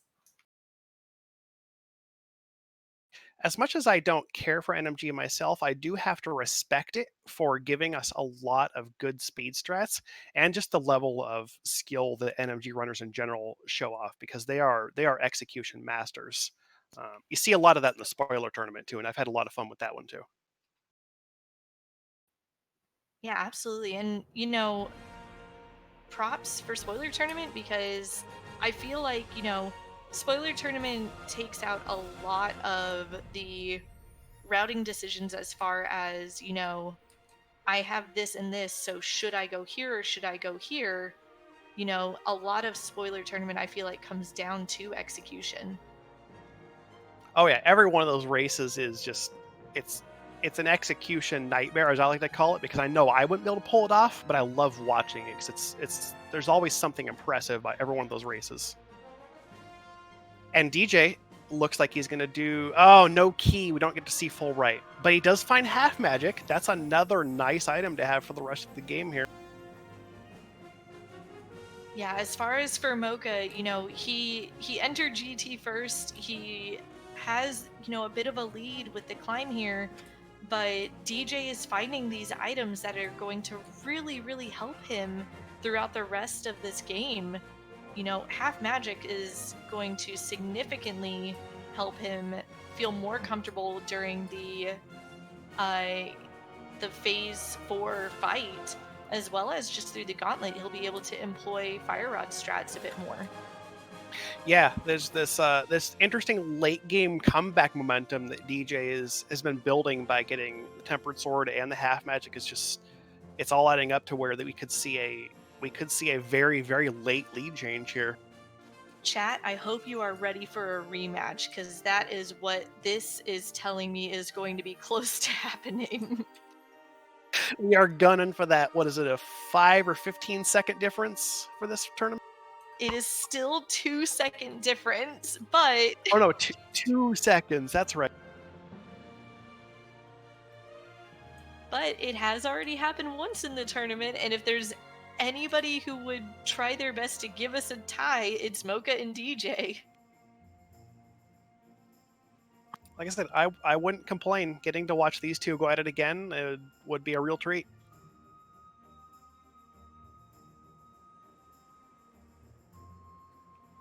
Yeah, absolutely. And in chat, seeing, it needs to not be too close so we can raise more money on the wager. I have a feeling that if a rematch were to happen between Mocha and DJ, there would still be that similar wager. I don't doubt it. I feel like they'd have to do a repeat of that, considering they didn't get anything on the first run, so you've got to get it on the second time. Absolutely. And knowing these guys, they're class acts. It wouldn't surprise me if they did something silly, like, or not silly, but kind of funny in the moment of, hey, you know what? We tied the first one. Let's double up on this. Like, let's make it $2 per minute we're behind, or something like that. There you go. Up the ante for it. I like it. For every match that we tie, we will add another dollar to the donation. This is going to get dangerous. I thought you were about to say that you would double it every time. I'm like, oh, this is going to get dangerous quick.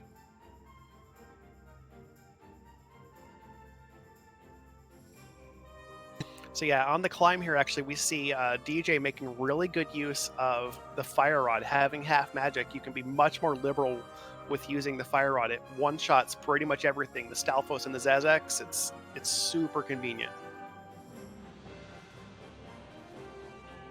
Absolutely. And Mocha, checking these chests here in the mini Helmasaur room. So far, just a compass and a piece of heart.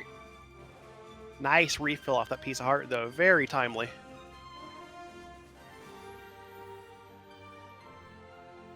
I kind of get the feeling that Mocha might go get potions before Ganon anyway, but we'll see.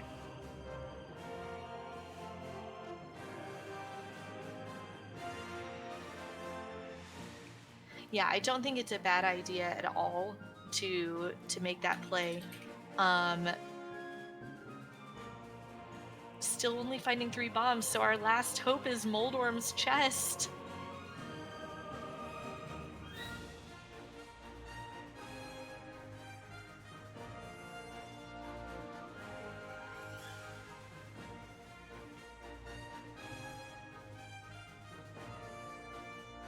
Mocha getting 2 pokes on, or maybe just Nope, kidding. that- I didn't see they were pokes. They Yep, were those were hammer extensions. If you're very specific on Moldorm, you can get the hitbox extension with the hammer and get 3 hits. very nice. Unfortunately for Mocha, though, not finding the silvers, not finding another sword, so he will be going into Ganon Master Sword silverless, whereas DJ will be going in Tempered silverless. This is still absolutely a race. Yeah, this is, like chat's pointing out. Actually, that's our Restreamer, particularly Lumaga here, pointing out, yes, that Tempered is a huge advantage, and Darkwing is indeed closing the gap quite quickly.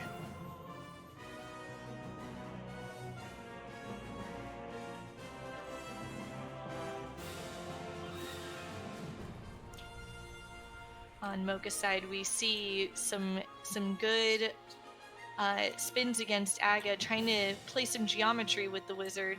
I believe started with a double. These are actually some really nice patterns when you get the shadows that line up on top of each other, and then Aghanim himself is just off on a nice little tangent in the middle of the room somewhere. Those are some really nice patterns. Absolutely, and it's time now for the big pig. Mocha, if he does decide to go and get potions, unfortunately for him, you know, he only has 148 rupees. He's gonna have to just stick with red and green, unfortunately. His other option, I think he could. Oh wait, he doesn't have boots. Oh man, I was gonna say he can knock the fairy to the tree, but there's no boots. Where are the boots? We don't have them. The seed sucks. Seed, why did you give us so many hearts and not enough boots and swords? But yeah, it does look like we're going to see a dip out to grab a couple of greens. Just, if anything, with this situation, that's the most important. You're going to have to relight the torches a bunch of times, and running out of magic is the worst thing that can happen. Yeah, and it seems like Mocha's probably having a bit of a conversation with the Daddy Gamers about where can I go to get a fairy of some sort. I forgot to mention earlier, I wondered if Mocha ever saw the bumper ledge item, and this sanctuary warp is interesting. I don't know. They might be going for other checks here, or yeah, I don't know. It looks like he's going into the back of Escape. He's realized he never checked back of Escape, or oh no, this is Houlihan. To get money to buy a blue potion. This is smart. See, I wouldn't have thought of this. Why am I a mentor and not racing in this tournament? No, I feel like this is not a normal thought for a play, though. Like, hey, I'm low on money, you know, let me just get a green potion and maybe a fairy. You know, that would be my intentional thought, not, hey, let's go Houlihan and get money so I can buy 2 blues. Yeah, no, this definitely works. And there are definitely some spots to get fairies, but I don't think any of them are really in a good spot. So this, I think maybe Flute 5, I think that Long Cave has fairies in it. That might be the best fairy spot. There's a triple on DJ's side. Very nice. Yeah, after Trolldorm 2 kind of gave DJ a little bit of a run for his money, you know, finishing up Aga, these guys are going to be going into Ganon roughly the same time unless DJ opts to go and purchase potions himself. But with full half magic, with, you know, oh no, because Mocha saved and quit, his portal is gone. Yeah, he's got to do the walk from the swamp portal. And DJ's dropping it again in here. This is, as long as DJ has a good Ganon fight here, this is going to be the race. Yeah, so, you know, nobody wants to root against anybody, but if you are rooting for Mocha to win, you are hoping for a Ganon fall at this point on DJ's side. And honestly, maybe more than one. Yeah, unless it had to be late, like he gets hit by a fire bat when he's a couple hits away in phase 4. But yeah, this is it's not looking good for Mocha here. No, it's unfortunate. And you know, if you lose your portal like that, I do wonder, is moving or is fluting to 4 and going this way faster, or is fluting to 5 and coming up from the pod area faster?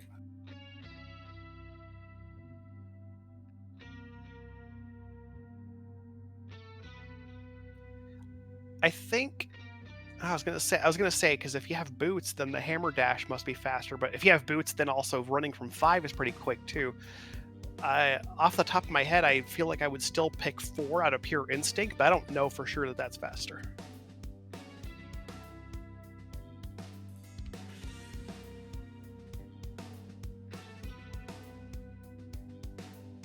And DJ over here is already into phase 4. You've got the silverless spins coming, and you need 12 of these, and he looks like he's timing them well so far. Ooh, that was close. That was really, really close. Oh my goodness.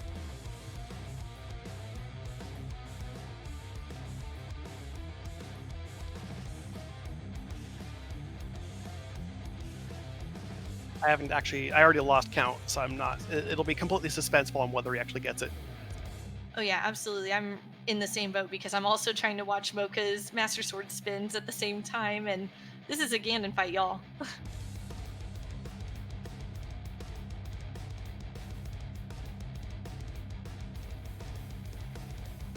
I think Mocha may have had a double spin on between Ganon and the Trident there. I think so.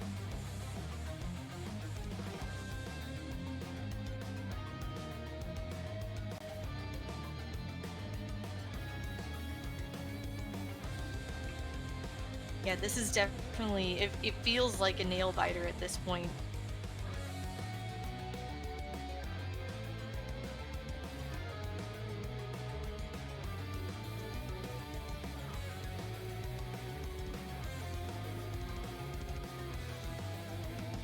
Wall to stop the magic from draining from using the cape there. Yeah, you can use that to get a good position if Ganon ends up on the left side and you can get inside the firebat circle.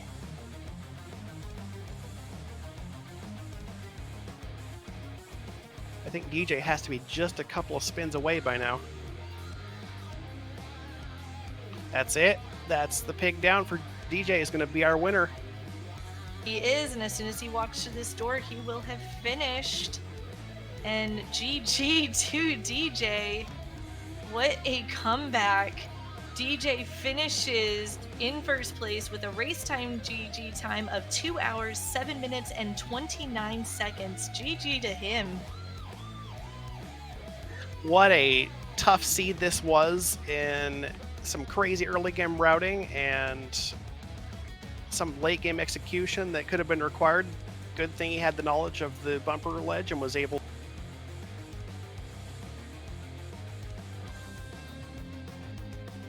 Yeah, that was definitely quite a comeback. The decision to get tempered was absolutely, I think, the winner here. And oh, Mocha unfortunately getting clipped by the fire, but he does have a fairy, which is excellent.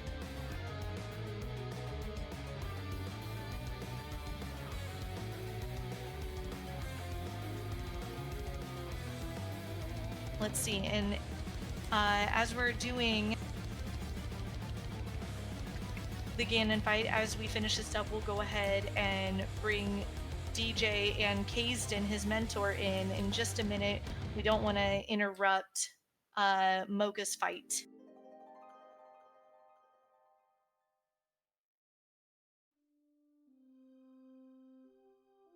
Oh no, got kept hit by the firebat there. I think there's no. Yeah, that's really unfortunate. But you know what? I I know that he's going to do a great job. And with that, we are actually joined by DJ and Kaesden. GG, my dudes. Thank you very much. That was a fun seed. It was really incredible to watch because for a while there, Mocha was ahead. And what really truly sealed the deal was the decision to go and get tempered off of Bumper Ledge. Was that a DJ decision? Was that a Kaesden decision? Was that a, hey, let's both of us go ahead and decide to go here? It was a mixture of both. He had asked me, hey, if you end up finding the cape, do you want to go get that? And I'm like, yeah, I really don't want to do Master Sword Silverless. But we had, sorry, my heart is like still racing. When we ended up finding it in the first one in Turtle Rock, he was like, look, you're going to have to go climb the mountain again if you want to go get that. Just go get it, and it's going to help you for Turtle Rock. Yeah, absolutely. Honestly, I think that was the best call. There was just we were initially thinking like, oh, he's got to climb the mountain again, but that tempered sword helped so much with TR through Trinex all the way up GT again, and himself. It was a huge difference. That was absolutely the great call. Yeah, Kaesden was really great with me this week. We had talked before, and like even overall, I felt I didn't really run the seed that well, and could have done better, but. We had talked earlier about, we've done some races against each other, and it always felt like when we talked afterwards about it that he always, even though we kind of had the same idea on what we wanted to do, he always seemed to edge me out every time. So I wanted to use him this week, and I definitely caught on some of those things, and he kind of helped me understand a little bit more. And one of the calls was going ahead and getting the Tempered Sword now.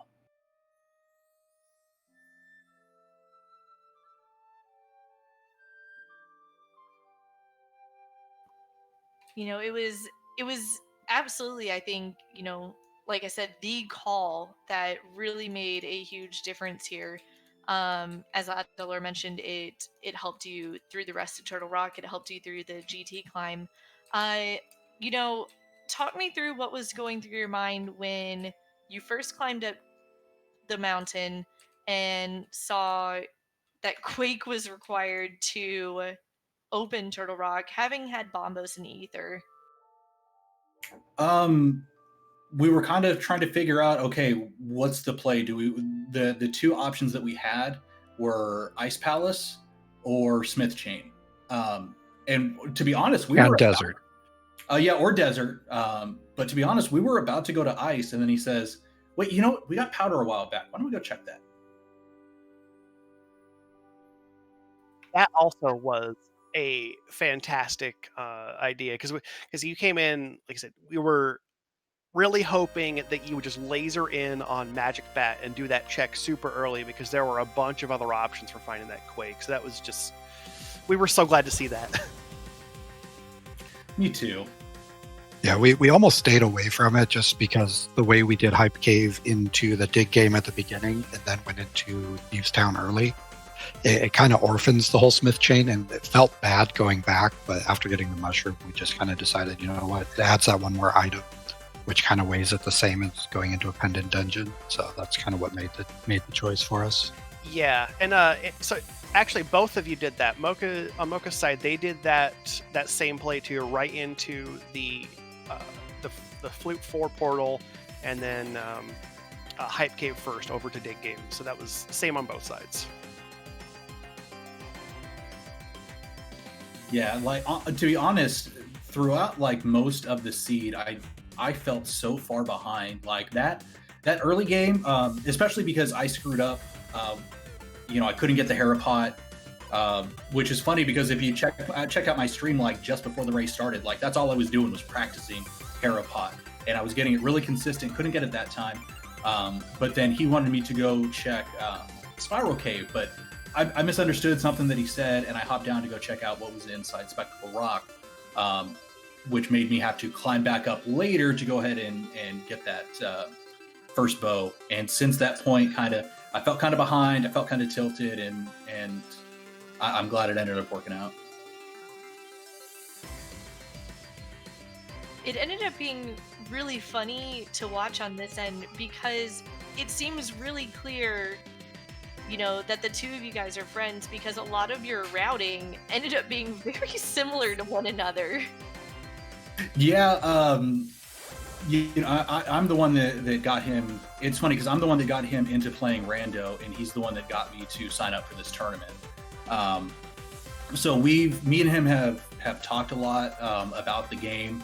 A lot of times when me and him just would do a stream and just race each other, we'd sit on comms the entire time, kind of talking about what we're doing and, you know, thoughts on that, and, you know, me making fun of him too. So Yeah, you two really were a lot closer than you probably think throughout this race. Even with how crazy the early game was, there was some divergence, but it didn't amount to anything because you still had the bottleneck of the glove on Sahasrahla, which you two got that relatively close to each other. We didn't really see any significant divergence until Dark World, which was a decision to do Thieves Town or Skullwoods first. Yeah, one of the things that kaesden was trying to pound into me was something that he learned. This is something that he actually brought up a couple of days ago when me and him were talking about a race that we had. And kaesden, if you want to talk, just tell me to shut up, dude. Yeah, no, this is your time to talk. So I'll let you say it. But yeah, I think he knows where I'm going with this. Yeah, I think I know what you're getting. He talked about was do the things you cannot change, or do the things you cannot make better before you do the things you can. So my thought was, well, I only have like Master Sword. I don't really have that much armor or heart. So, you know, Thieves Town might be a better idea. I could probably get, you know, maybe something out of Thieves Town, out of Village of Outcasts, something along those lines. I think I got like 2 hearts or something out of that. And then of course I screwed up. I think we got an armor as well, and a sword, didn't we? I know you got we got a couple things that made it quite a bit better. I believe you had found Mirror Shield at the treasure chest game and then blue mail at the brewery. It was red mail at the brewery. The blue mail was earlier than that. That's correct, sorry. Yeah, but I know after we found that red mail, DJ felt a lot more comfortable going into Skullwoods. It was a blue mail at Agana. That's right, yeah. Yeah. And, you know, honestly, I had a bee friend to help me out, so that part was nice too. We did. We oh no, Mocha took a fall again and was actually getting really close on phase 4. That's really unfortunate. Yeah, he was really, really close to those spins, but here's what I love. He is not going to just throw in the towel. He is going to get back up there. He's going to keep trying to finish this, and that is so freaking admirable. That's one of the things I really like about Mocha. You know, we've talked about this a lot. Me and Mocha are real life friends. That dude has so much determination. Like, I'm looking at his face right now, and yeah, he looks a little frustrated. I got his stream up as well, but you can just see it in his eyes. Like, he's like, no, I'm finishing this. I'm gonna beat this. This is good. I'm gonna finish this seed. I'm gonna do it. And it's something. Oh, wow! And he just flipped it. We're hyping him up, and then no. You gave him. You did give him a lot of credit. He did really, really try it again, and he had to come out. He had to duck out for potions multiple times. I think at that point, it's just he's probably exhausted. His resources are exhausted. You saw him trying to farm hearts off of the stun prize, and he's gonna have to get rupees for green potions again. It's tough. I kind of don't blame him at this point. No, and even with the forfeit, I want to reiterate that again. That's one of the things that draws me to Mocha is his determination, how much he puts his heart into everything that he tries, and I'm really proud that he's my friend. It's so wholesome. But I'm certain we will be joined shortly, and we are joined, as I'm saying it, by mochajones and the Daddy Gamers. Mocha, GG. Oh man, I don't know what we were to say. just talking, like, literally right before we saw the forfeit come through. We were literally just talking about how like determined you are and how awesome you are, and just DJ literally said the words, "I am just so proud that he's." Oh man. I really am. Like that. One of the things we were talking about was, you put your everything into everything you do. There's no, you don't have anything. You hold everything that you do, and it's one of the things that I find admirable about you. Yeah, and I'll step up and say I'm the one that told him, like, hey, you don't have the money for potions, dude. The race is over. We might just want to practice this later. Like, if he had money, I'm like, go buy more potions. Keep going. But I'm like, oh, we're gonna have to farm rupees. We've already cleared Houlihan Room. I'm like, maybe we should just call it a day. Yeah. Can I just say though, that Houlihan play was so brain-tastic because we were just sitting here like, why is he saving to sink? What is happening? Oh. I was like, is he going to back of escape? Did he not do that? And they're like, oh, it's a Houlihan. No, we didn't do back of escape either. We never went back there, but we didn't need to. Oh, so I was right. I thought it was right with you never going to back of escape. Okay. Yeah, it was just junk. It was true. So I noticed you got tempered and half magic. I did. Where was the other sword? Bumper ledge was tempered. Oh. Yeah, we actually got the cape and the first chest of Turtle Rock, and then immediately just left T Rock, went and picked that up, and finished out the game with tempered. And I think half magic was inside GT. It was in Hope Room. It was the right side of the room chest, and the fact that you went left side first. Did I tell you missed it by that much. Oh no! I'm guessing You gotta there was be a kidding me. discussion about the room. Oh, he said. Well, he was going. I was like, I'm gonna go left side first. I'm like, okay. And he went left. I was like, oh, usually you do Hope Room for the two chests first and then go left, but that's okay. That's okay. Keep going. I was like, I was gonna make him go back, and it was It's worth saying that Hope Room did not have a key in it, so it would have been left to the Stalfos room anyway. But the half magic. Oh goodness! So it was good and bad at the same time, going straight left. Oh goodness! I mean, GT Big Key at 4 feels good. It does But- until you do Master Sword again and then not half magic. Yeah, Master Sword Silver Liskanen is definitely no joke. And then on top of that, trying to do, manage magic as well. You had your work cut out for you for sure. And that last time, we were just like all eyes on it while we were talking, and it was so good. And then all of a sudden, just that one moment, like, no! Stupid fire bat. This.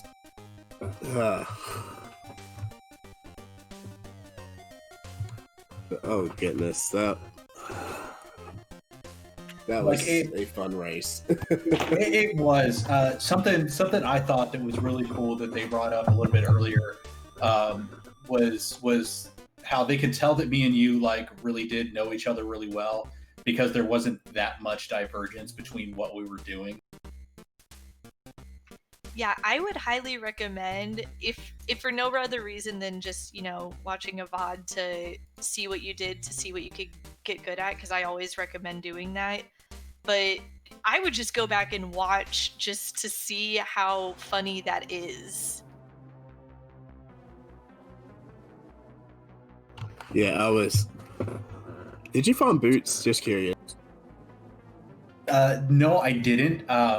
But I do know where they were because it popped up on when I was fast forwarding through the credits. Boots were on pedestal. Oh my gosh. That is so gross. Evil. The seed. At least Desert wasn't boots locked. Did you guys go to Desert? We dipped it once we got the book. We pretty much last locationed gloves on gloves. Stop, which, by the way, ladies and gentlemen, for those of you watching, that's why you learn to hookshot clip. Bootsless hookshot clip at that. Yeah. And Yeah, so there's- actually, can I bring up a point about that? So we were discussing about how if you kill the mini moldworm and you pick up its item, it actually will mess up your Harapot bomb clip. It's if you pick up the item while it's in the air. So like if it's a rupee or a heart that's floating down, it's while it's airborne. Right. And it was a floating heart. And there you go. Well, now I know why I couldn't get Harapot. Yep. You don't want to hook shot that or pick it up while it's in the air. Let it fall to the ground, then get it if you want it. Yeah, absolutely. I mean, and I'll be honest, I literally only learned about that this week. So it's not something where I feel like you're going to, like, you should have known that. Like, it's totally something new. Yeah, that'll depending on what you're doing, but your bomb will mess up your bomb your bomb damage boost. It's the knockback, isn't it? Like it does something. It alters the. Yep. Yeah, it makes it push you up the pot when you hit it instead of into it where you're supposed to go. And can I just say, DJ and Mocha, you know, I've had the pleasure of getting to watch both of you guys play just, you know, on your own. And I am so impressed with the level of growth that has been shown in the tournament. I mean, Mocha, literally early this week, you had your first sub 2, which is incredible. Like, I'm just really happy for you guys. Thank you very much. Thanks. It's been great. One of these days, Mocha, though, you'll be able to beat me. It's coming. If we had boots and Meyer, I was gonna totally do spooky. I had noticed that you had tried to set it up, and you know, if you don't, I know you had the ice rod, but also magic is in play. What I do if I don't have boots, but I do have ice rod, is if you ice rod to the right and then quickly menu to the cane and place the block while the ice is still flying, it will still work as well. Yeah, magic was the whole exactly thing in this dungeon, in this run.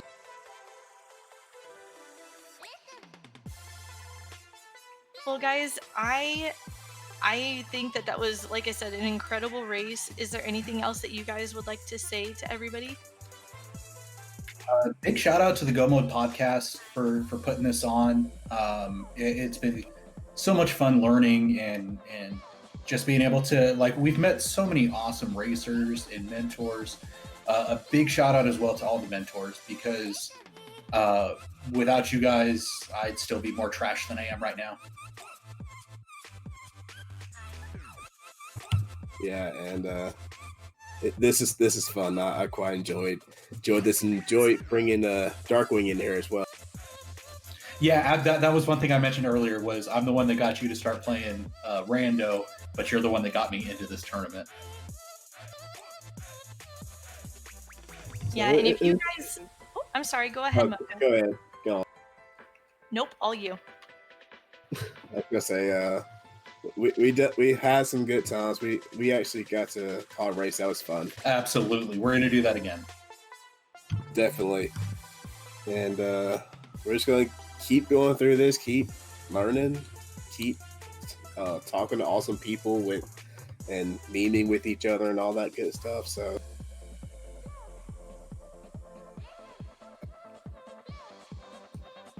the power duo right here. Before we close out, I want to give a huge shout out to our runners, DJ Darkwing, mentored by Kaesden. Or I'm sorry, yeah, no, that's right. And mochajones, mentored by the DaddyGamers. Please give our runners, and if you can, their mentors, a follow. They are really, really awesome. A shout out also to our tracker today, spammusubi, our restreamer Lumaga, and to my co-commentator Adilor. Happy to be here. This has been a fantastic race. Again, GG's to both of you. You both played it really well. There were several points at which we were thinking, like, this could be a tie. Like, we were theorizing, like, what could make this a tie so that we get to see you two race again. That would have been interesting. Mocha, we're probably going to have to have a stream where me and you just watch the restream and kind of go over it. Yeah, that's definitely. Yeah, I And, recommend it. It was really quite the race. We were pondering something else related to a little wager that was made between the two of you.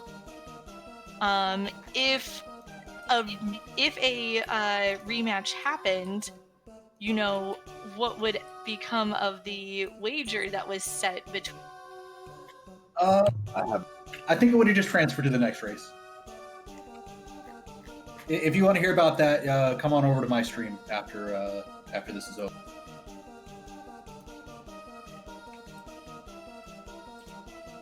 Once again, make sure to give our runners a follow. They are really, really awesome people. I 100% will vouch that they are awesome people doing awesome things, and I highly recommend their channel. Give all of our volunteers a follow as well. Words are getting hard again. I'm so sorry. Our mentors as well. Wrapping things up, thank you guys so much for a great race. Thank you, mentors, for being the awesome people you are and guiding DJ and Mocha. Thanks again to all of the volunteers. And signing off, I have been Laoria. I've been Adilor. And we hope you all have a wonderful rando-filled night, everybody. Bye-bye. Take care, everyone.